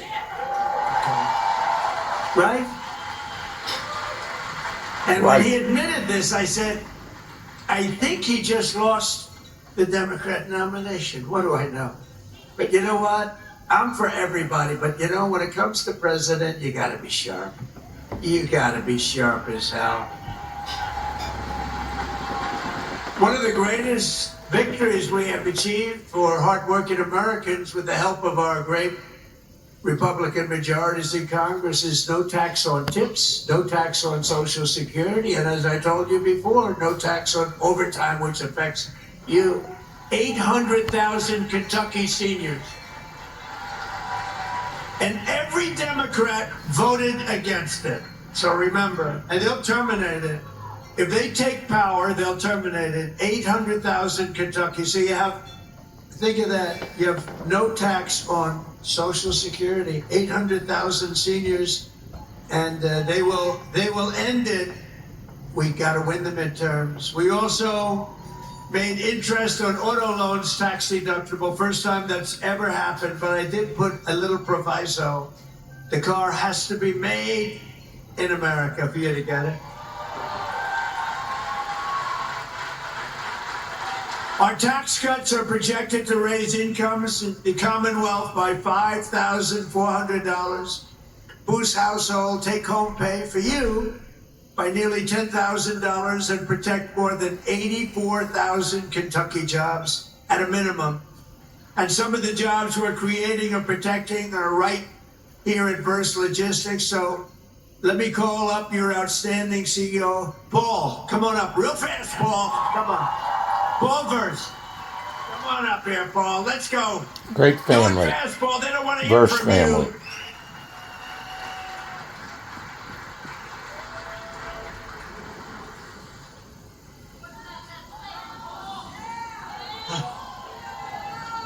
I wish I could have gone before, Mr. President. Thank you, President Trump. Thank you for allowing me an opportunity to share our experiences, how your economic policies and the one big, beautiful bill have positively impacted our employees, company, and family. Paul As Verst mentioned in your earlier comments, speaking. the no tax on overtime will greatly benefit our employees, producing an average of $1,400 additional take-home pay per year per person.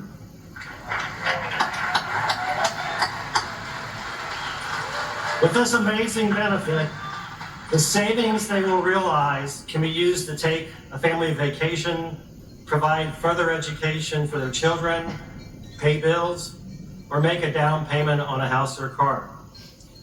Our family and companies have a mission of giving back to our communities. The savings from the lower tax rates and permanently full expensing of equipment will allow us to invest back in our local communities of supporting nonprofit organizations and providing educational scholarship money for students attending local high schools and colleges. Many of our Verst family owners and members who are with us today understands how vital the extension of the estate tax credit exemption is for the continuity and succession planning of our great family business. Our sweat and equity are tied to this building, many others, and our business. Without this extension, it is possible our thriving business would one day need to be sold to pay family estate taxes. President Trump, this is all possible because of your vision to make America great again.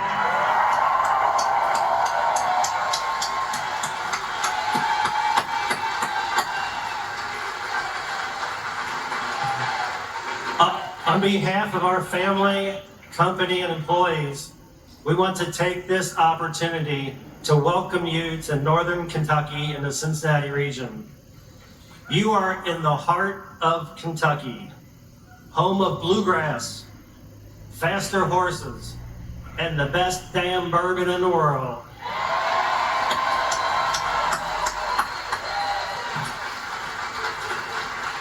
You are in Trump country right now.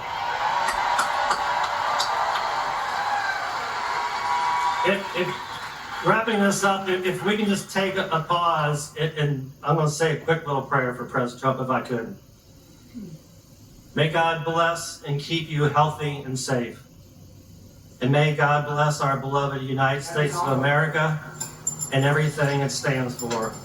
Thank you, President Trump. And this is Paul Verst, who's the CEO of Verst Logistics, who's speaking right now. We just wrapped up. This is at Verst Logistics, President Trump's speeches. He spoke just a little while ago now about the tax cuts that President Trump mentioned, as well as the benefits that it will bring to employees. President Trump coming back to the podium right now. Sometimes I'll say to the head of a company, please come up and say, no, I don't want to. Very good. Thank you very much. Thank you for the prayer. Also with us today is Sammy Biddle, who works at the restaurant and bar in nearby Newport, Kentucky. Sammy makes over half of her income through tips. And now, thanks to the no tax on tips, her tax liability has been slashed by more than 50%. The average filer's tax refund this year has soared to nearly $4,000. You're saving $4,000, and Sammy's receiving even more, over $5,000. So Sammy's going to make over $5,000 more than anticipated, all because of the great, big, beautiful bill that the Republicans got passed, but with not one Democrat vote.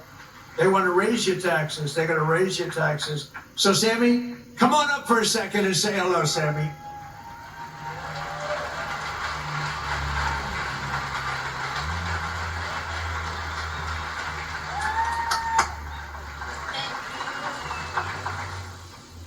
Thank you, Mr. President. Okay, so. Hello, everyone. My name is Sammy Biddle. All right, so you're hearing from, this appears to be a local waitress, Sammy from Newport, the president touting his no tax on tips and the big, beautiful bill, giving her a moment to address the audience there. We don't usually see this where the president is kind of handing off the mic to different people within the audience. You just heard from the president, Paul Verst of Verst Logistics, which is where they're hosting this afternoon gathering with supporters out there in Hebron, Kentucky, before the president goes back to Air Force One. But the president talking a lot throughout the afternoon, of course, talking about the upcoming midterms, talking about what he believes he's created, investments in our country through trying to have things made in the USA, talking about a $2 billion investment from Ford to a plant down in Louisville. Also, Apple's spending, he's saying, investing $650 billion in new plants all over. The president taking the podium again. Let's listen in. So millions and millions of Kentucky families have more money in their pockets thanks to what we did with respect to tax cuts. And I just described, but every single Democrat in Congress voted against it. Every single one, not one voted for it. They want tax increases, along with just one Republican voted against. You know what the name is? He is the worst person. His name is, what the hell? How did he ever end up in Kentucky? His name is Thomas Massey. How did he ever end up here, Paul? Anyway, no, Massey voted against tax cuts for seniors. He voted against tax cuts for overtime workers. And he voted against tax cuts for earners, tip earners. No, he wanted to increase the taxes. He voted with the Democrats. He voted against our historic funding for border security. He voted against border security, where we took the worst border in the history of our country, made it the best border in the history of our country in 2.5 months. He voted against it. And he voted against eligibility verification for welfare recipients. Nobody has to be eligible. Just pick up whatever you want. The people in this room don't like that. Thomas Massey also voted with the radical left Democrats in Congress to keep the federal government shut down during the open border crusade while our military went without pay. He voted for our military not to get that money. And now Massey, he's the worst. And I don't say, I never hit a guy like this. The guy's the most. We call him Rand Paul Jr. He votes against everything. but at least I like Rand a little bit. Can't love a guy that votes. I got him elected twice. If I didn't endorse him, he was not going to get elected. Do you remember that? I came and I did a little rally, and Rand votes against us all the time too, but at least he's okay. I wouldn't say the greatest. And now Thomas Massey is attacking a great Navy SEAL hero. This is a real hero. Ed Galrine was running against him in the primary. You know why? Because he's not doing right for our president. He didn't want to run for office. He's a hero. He's a farmer hero. He's a tremendous war hero, but he's a farmer right here. He's like central casting. I said, this is the guy I'm looking. I wanted just give me somebody with a warm body to beat Massey. And I got somebody with a warm body, but a big, beautiful brain and a great patriot. He's unbelievable. And he did it because he said he's disrespecting our country. He votes against everything. And Ed became an independent a few years ago because he was so angry at the way the Republican Party was operating, and I don't disagree with him. Other people did too. But then Ed came back, and he came back strong because I got involved, and he came back stronger than he ever was, and now he's all the way, he's in this party, and he's in it. And he said, I came back because of the strength and wisdom that Donald Trump displayed, and I appreciate that. That's a nice... I think I'm going to use him in an ad. I think I'll use that statement. I'm going to use that statement in an ad. Strength and wisdom. I put wisdom in quotes because I didn't say it, he did. But many people have joined and rejoined our party, but Massey did not, because he only votes no. He just votes no. Doesn't matter. I could give him the best things in the history of a Republican voter, and he'd vote no. There's something wrong with him. It'll be interesting to see what he does with the Save America Act, which is very simply, I think he has to vote for it, but he's a nut job, so you never know. All voters must show voter ID. Amen. Praise the Lord. 98%. That's 98%. All voters must show a little thing called proof of citizenship in order to vote. Right? Right, Paul? Paul agrees. No mail-in ballots except for illness, disability, military, or travel. You're away. You can't get there. We'll be generous. And then I added two things. We call them best of. You know what they are? Best of Trump. These are the best of. No men in women's sports. 99%. That's 99. And no transgender mutilization surgery for our children. That's it. That's it. And I think we're going to get it approved in the House, and I hear the Senate has a hard time. How can you have a hard time with that? How can you have a hard time? But Massey wants to vote no, but on this one he may be forced. I mean, how can you do it? So I just want to say this. Thomas Massey is a disaster for our party.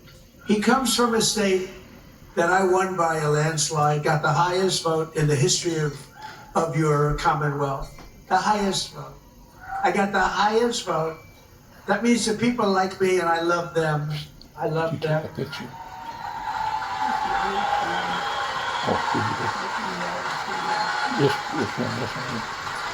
I love them more than they love me, but I still got the highest. Remember with your mother, I love you more than you love me. We revert back to childhood. But Massey's a complete and total disaster as a congressman, and frankly, as a human being. You know, he's got one thing going. He went to a good college, but I know a lot of stupid people that went to a good college. And my uncle was the longest serving professor in the history of that particular college, university, MIT. 41 years. My uncle was there 41 years, so that means I have much better blood if you go by that. But I went to the hardest college of all to get into, the Wharton School of Finance. That means I'm real smart. We got to get rid of this loser. This guy is bad. He's disloyal to the Republican Party. He's disloyal to the people of Kentucky. And most importantly, he is disloyal to the United States of America. And he's got to be voted out of office as soon as possible. On the other hand, Ed Galrod has my complete and total endorsement. He's a true American hero, and he's a great patriot, and he's doing it because he saw what this guy was doing to our country, and he said, I'm going to run. He's now a farmer, successful farmer, and I can tell you, he's strong as hell. He shook my hand. My hand is still recovering. Sir, I'd like to shake your hand. Absolutely. Holy mackerel. Like Jim, I didn't tell him Jim that, Everson shaking your I'm hand. telling him now, officially. Ed, would you come up for a minute, please?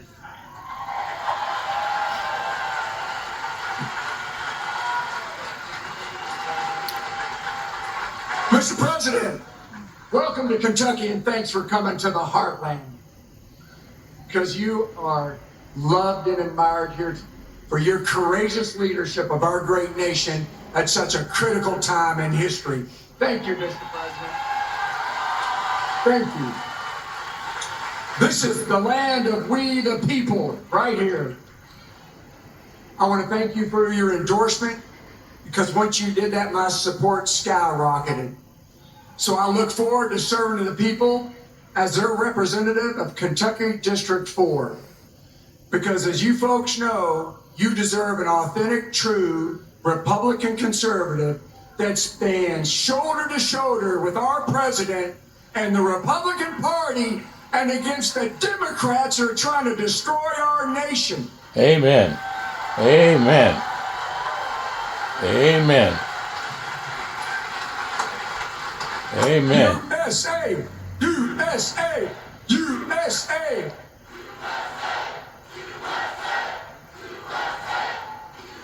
So, Mr. President, I will stand with you and the party to put America first and Kentucky always. Amen. Mr. President, I hope the fake news gets this. Tom Massey stands with the ladies of The View.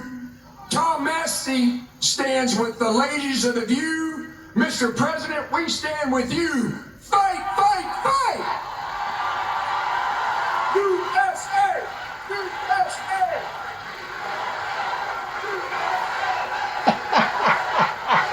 Trump liked it, I can tell. I'm telling you, that is the greatest candidate. You know, I've done this before, not quite as violently and miserably as this one, but I just can't stand this guy. But I've had some candidates that weren't great. They'd get up, they wouldn't talk well. And I'm trying to beat like an incumbent bad congressman, senator, somebody. I do it all the time. If somebody's bad, I try and get them out of office. I should just leave it alone. My life would be a lot easier. But I have usually candidates that don't have what it takes. This guy is unbelievable. He is central casting.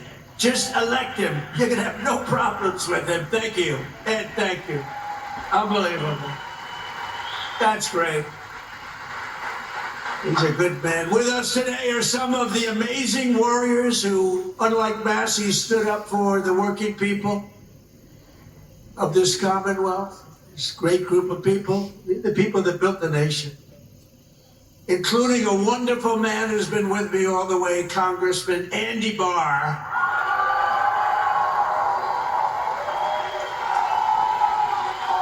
All the way.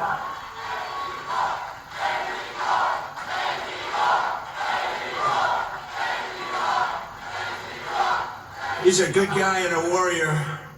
Also with us is a senator who came from really behind. He really didn't have a good chance of winning. The guy was a longtime senator, Democrat. It's terrible. He's running again. He's terrible. Was a terrible radical left lunatic. But Bernie Moreno did some job on him, and he won the race, and it was amazing. Bernie, congratulations.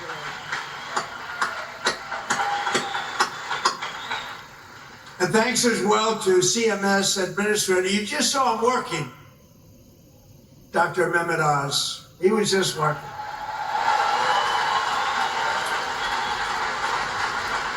Thank you, Dr. Oz. Director of the Center for Medicare, who's an incredible guy, helped us so much with the reduction in drug prices that you got, the biggest reduction in history. Chris Plum. Great job. Your State Attorney General, Russell Coleman. Russell, thank you.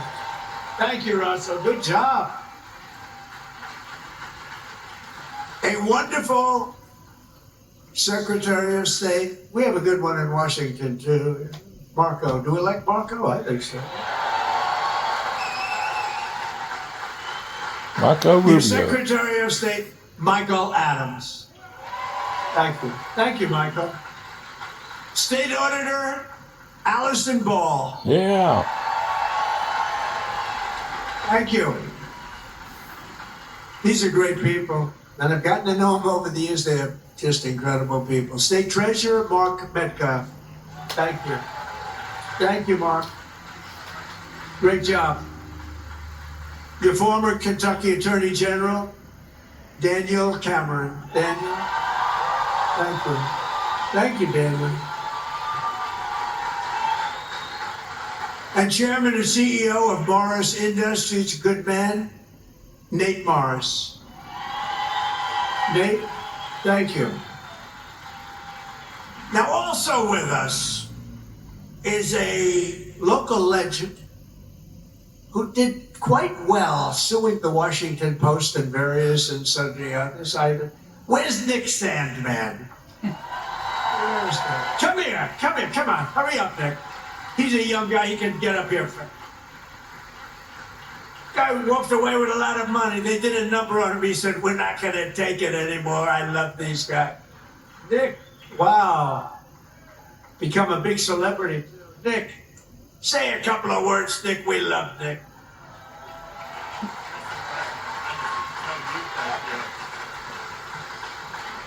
Well, thank you. And as I just said, really, the only thing I can say is, Mr. President, thank you. Thank you, and thank you to all of you, because it's us together which can beat the radical left. So thank you. We will always stand with you.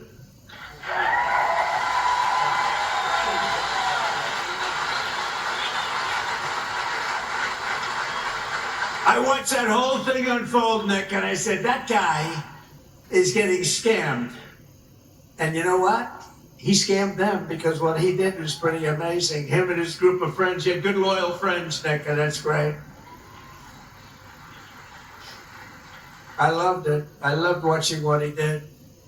And another one who's this guy is a piece of work. He a very tough cookie. But instead of fighting like a guy his own size, he fights a guy who's like 70 pounds bigger, who won, he's like a two-time Olympian champion. He's this massive guy, and my friend is a guy named Jake Paul. And I said, and I'm watching, I didn't realize there was a slight size variance, like about 7 inches and about 70 pounds.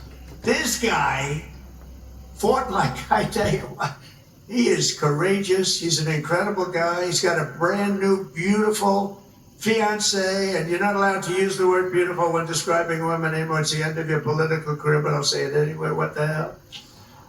She's beautiful. She just won the Olympic gold medal. Where is she? Where's Utah? Gold medalist.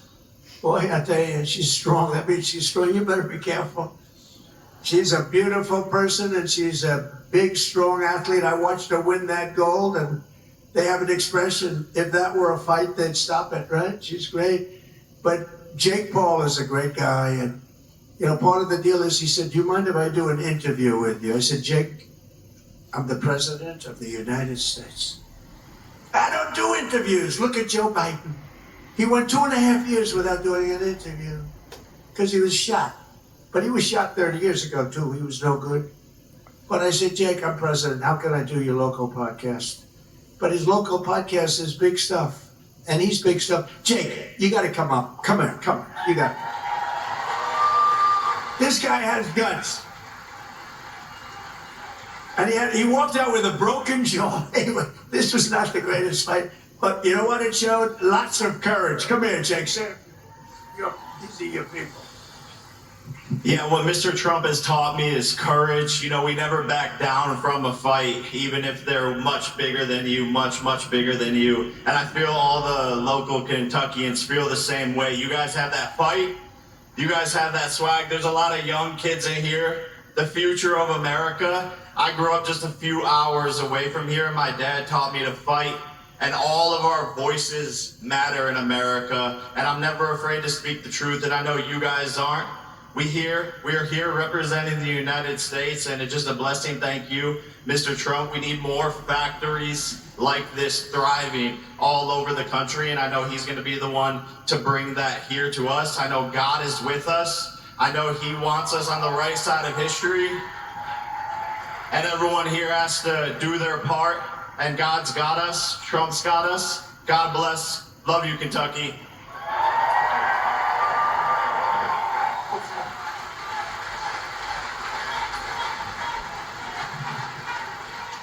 Now, he's a great guy. He's a courageous guy and a talented guy. He's a hell of a fighter, too, by the way.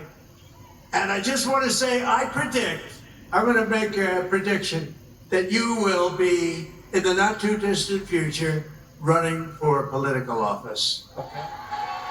Now, you have my complete and total endorsement, okay? Now, that's what we want. He's an incredible guy. A lot of courage and smarts.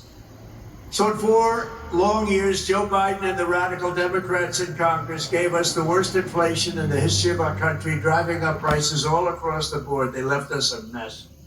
In 12 months, my administration has driven down core inflation down to the lowest level in more than 5 years. And in the last 3 months, inflation was less than 1.7%. Under our policies, prices for chicken, eggs, cheese, butter, potatoes, and fresh fruit are lower today by a lot than when I took office. Hotel rates, automobile prices, and rent payments are way down as well. As a result of my direction to purchase $200 billion in mortgage bonds, a risky move, perhaps, but not for me. Mortgage rates are now the lowest in more than 5 years, and the annual cost of a typical new mortgage is down almost $5,000. And to help our great citizens afford their American dream, I recently signed an executive order to ban large Wall Street investment firms from buying up single-family homes.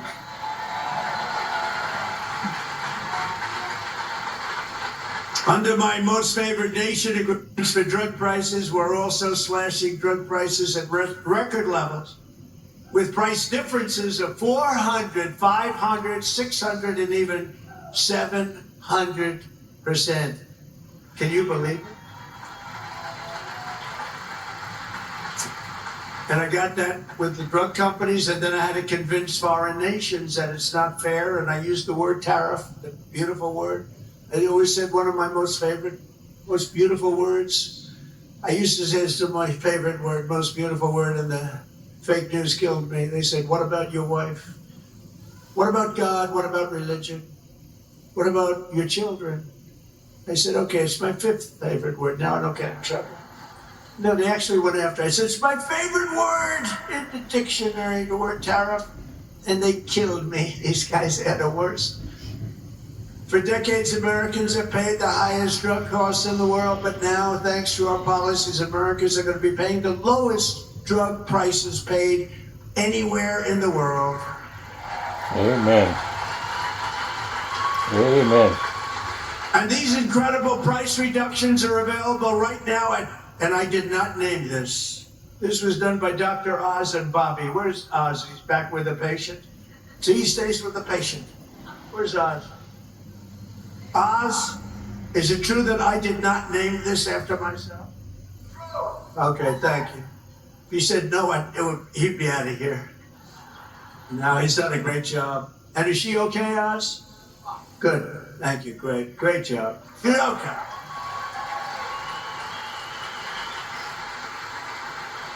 So it's available right now, these really low prices, TrumpRx.gov. TrumpRx, and people are using it in record numbers. He named it, I didn't name it. I'm not sure I want my name on drug.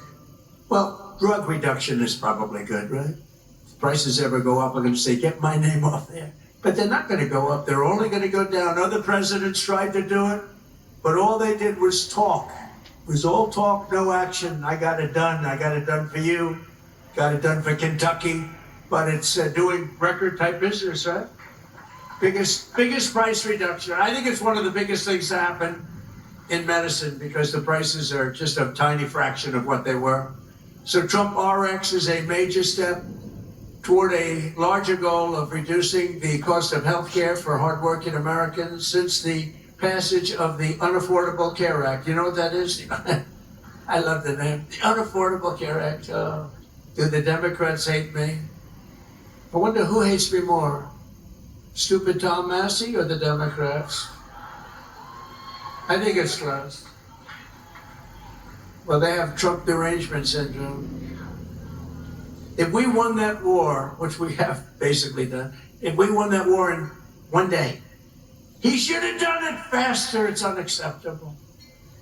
And by the way, if I didn't go in, now they like to complain. It's hard for them to complain. That military is so incredible. But they like to complain. So let's assume I didn't go in. I was like every other president. Oh no, let them kill people. Let them get an atomic weapon. Let them get a nuclear weapon that can destroy the world. So let's assume I didn't go in. They'd say, he should be going in. These are the worst people. Since the passage of the Unaffordable Care Act, sometimes referred to as Obamacare, spoiled children. Barack Hussein Obama, have you heard of him? Big insurance companies have gotten rich with our government giving them hundreds of billions of dollars as their stock prices soared up to 1,700%. Under my plan, I want to stop all payments to big insurance companies and instead give the money directly to the people so that they can buy their own health care, which will be better health care at a lower cost, Dr. Oz.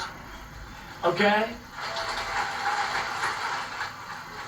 Billions, trillions of dollars a year, literally trillions, go to insurance companies and you get rotten health care. Obamacare is a loser. It was meant for the insurance companies, and the insurance companies totally control the Democrats, not the Republicans.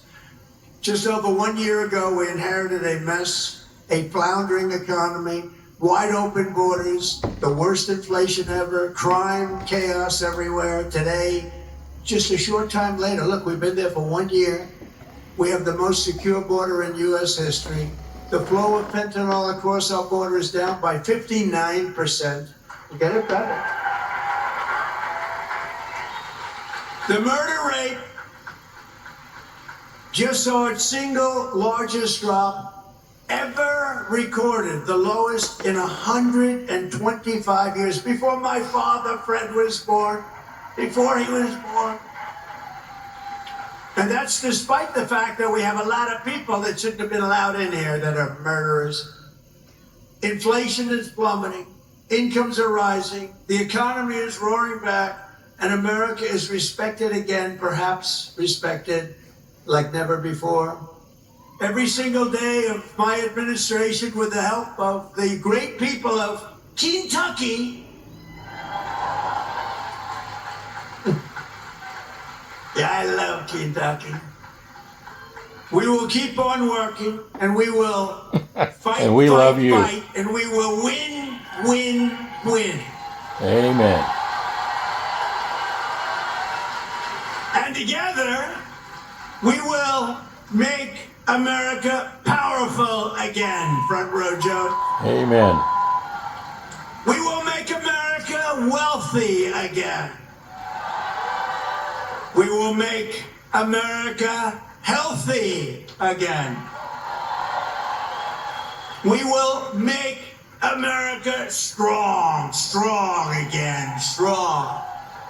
We will make America proud again. We will make America safe again. And we will make America great again. Thank you, Kentucky. Thank you. Thank you very much.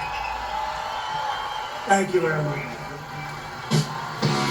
So for about an hour and 15 minutes, you've been listening to President Trump live here on WLWT as he is visiting a manufacturing facility over there in Hebron, Kentucky. And I don't know about you. Yes, this is a presidential visit, but it felt a lot like a campaign visit. Remember, he's specifically ending today over there in Thomas Massey's 4th Congressional District, which is Hebron, Kentucky over there. And that is the one person he's really hoping to unseat come this midterm election, which is just 9 weeks away. And this is a strategy we've seen from him. Obviously, we've been listening into more of this tone about the campaign speeches, but Ed Galrine, Thomas Massey, we've been seeing all the advertisements that have been airing. This is something that has been talked about, hotly contested right now. Of course, he went into describing his support for Ed Galrine. He criticized Thomas Massey for voting against him multiple times on the big, beautiful bill, as well as against border security, in Trump's words. But it was something that he listed on and has mentioned a number of times. Calling him disloyal to Republicans, to the people of Kentucky, and to the country. Okay, we're going to take a moment and reset. Here's your 6 o'clock news. The threat for storms and mild temperatures on their way out. I'm tracking a blast of chilly air. I'll let you know how low temperatures fall by morning. And breaking right now, a presidential visit in Cincinnati. The stops President Trump made today ahead of a hotly contested primary race in Kentucky. And we're here today with the men and women of a phenomenal company. We have team coverage as Air Force One prepares to head back to D.C. this evening. This is WLWT News 5, leading the way with breaking news. And that breaking news tonight, President Trump touting his efforts to make things more affordable. He's in Greater Cincinnati tonight, visiting a logistics company there in Hebron after a visit to a lab in Reading a little earlier today. Thanks for joining us here at 6 o'clock. I'm Cherie Palello. And I'm Chris Jacobs. And thanks for watching on Travels with Dr. John Stephenson and June Diamond Stephenson. And on Facebook, John Stephenson. God bless you and have a great day. 859-750-0000 or email small j small s 750-0000 at gmail.com.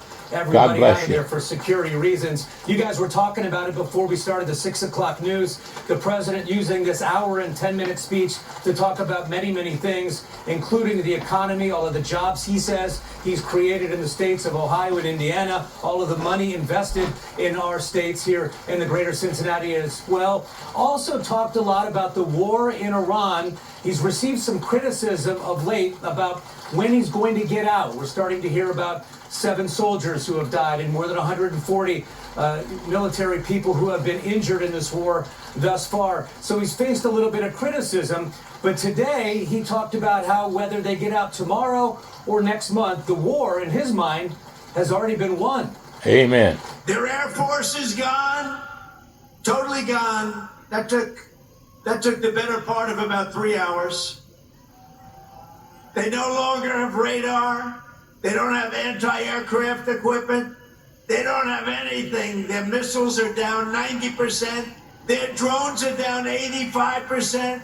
We're blowing up the factories where they're made left and right. And frankly, nobody has ever seen anything like it. Nobody's ever seen anything like what you're witnessing now, and that can include the original killing of Soleimani and al-Baghdadi, 2 of the worst killers in the world that I did, as well as Operation Midnight Hammer, where we totally obliterated Iran's nuclear potential. We obliterated it. They don't have nuclear potential. Massey voted against tax cuts for seniors. He voted against tax cuts for overtime workers. And he voted against tax cuts for earners, tip earners. No, he wanted to increase the taxes. He voted with the Democrats. He voted against our historic funding for border security. He voted against border security, where we took the worst border in the history of our country, made it the best border in the history of our country in 2.5 months. He voted against it.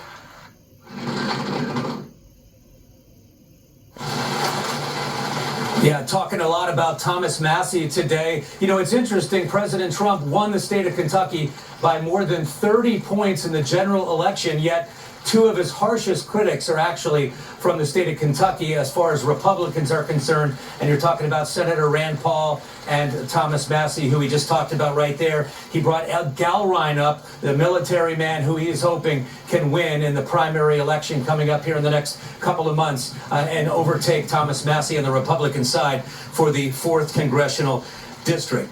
All right, so you know that this has been quite the day. The president out here in northern Kentucky. Before that, he was over in Reading, Ohio at Thermo Fisher Scientific, arriving just this afternoon. And you know, it's quite the deal when they close down all of those roads, all of those highways, when the president lands at CBG. For that part of our team coverage, let's go live right now to WLWT News 5 anchor Ashley Kirkland. Ashley? Fisher Scientific Pharmaceuticals, leaders touting their efforts to enhance and expand manufacturing operations. They say it's made possible by the administration's push to slice the price of prescription drugs. Trump's visit comes after the release of Trump RX. That's a new platform aimed at offering cheaper prescription drug options for Americans. During his stop, he says that he made deals with drug manufacturers, threatening countries with tariffs to ensure lower prices for Americans. Take a listen. In 28 years, medicine's only gone up, and we brought it down by, in many cases, 80% more. So it's an honor, and you're a big recipient because it's good for your business. Now, during his visit, he also called Thermo Fisher a great company, and during a question and answer session, he took questions as it relates to the Iran war, claiming that the U.S. has knocked out many of Iran's assets. Reporting live in Reading, Aaron Thomas, WLWT News 5. Aaron, thank you so much. So from Reading, we're back here at Hebron, Kentucky at Verst Logistics. You might wonder, why did they end up here? Besides the obvious reason, it's a business that's thriving under the Trump administration, the president using that as a peg to his speech. I talked to the CEO of Verst, his name is Paul, and he told me, hey, I got a call out of the blue. Senator Mitch McConnell's office was called by the White House because of the attacks on President Trump or the attempts on his life here in the last year or so. They've decided to use smaller venues and warehouses. They called Mitch McConnell's office, the U.S. Senator who's been in that office for so long, and he said, hey, I've got a place to check it out. They called, and it was just a cold call to Paul, who actually got up and got a chance to speak today. People actually showed up at this facility last night. There were people from other states as well as here in greater Cincinnati, and they were filing in today. For that part of our story, we bring in WLWT News 5's Todd Dykes. Todd?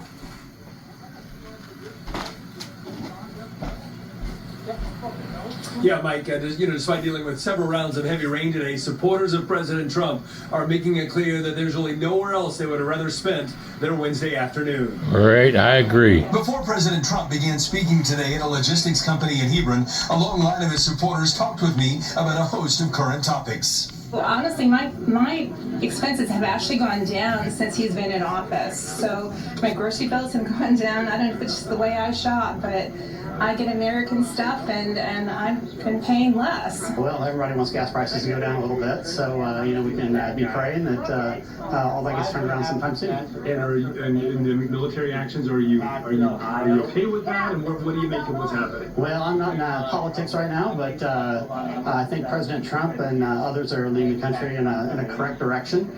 And war is always a terrible thing, especially in a sin-cursed and broken world. So we hate to see that sort of thing, but at the same time, sometimes actions have to be done. Well, obviously, he's already done a lot. You feel good about it? Oh, yeah, we do. Oh, I know there's some pain, but you got to look at the end state. And I don't know that everybody does that. Now, MAGA and conservative supporters who came here today know the president does have critics who question what that end state will ultimately be. Only time will tell on that front. But for his fans who are here in Hebron today, listening to the man himself seems to be plenty enough. Amen. Live tonight here in Boone County, Todd Dykes, WWT. Thank you, Channel 5 and Channel 19. Thanks so much, and I'll tell you, it used to be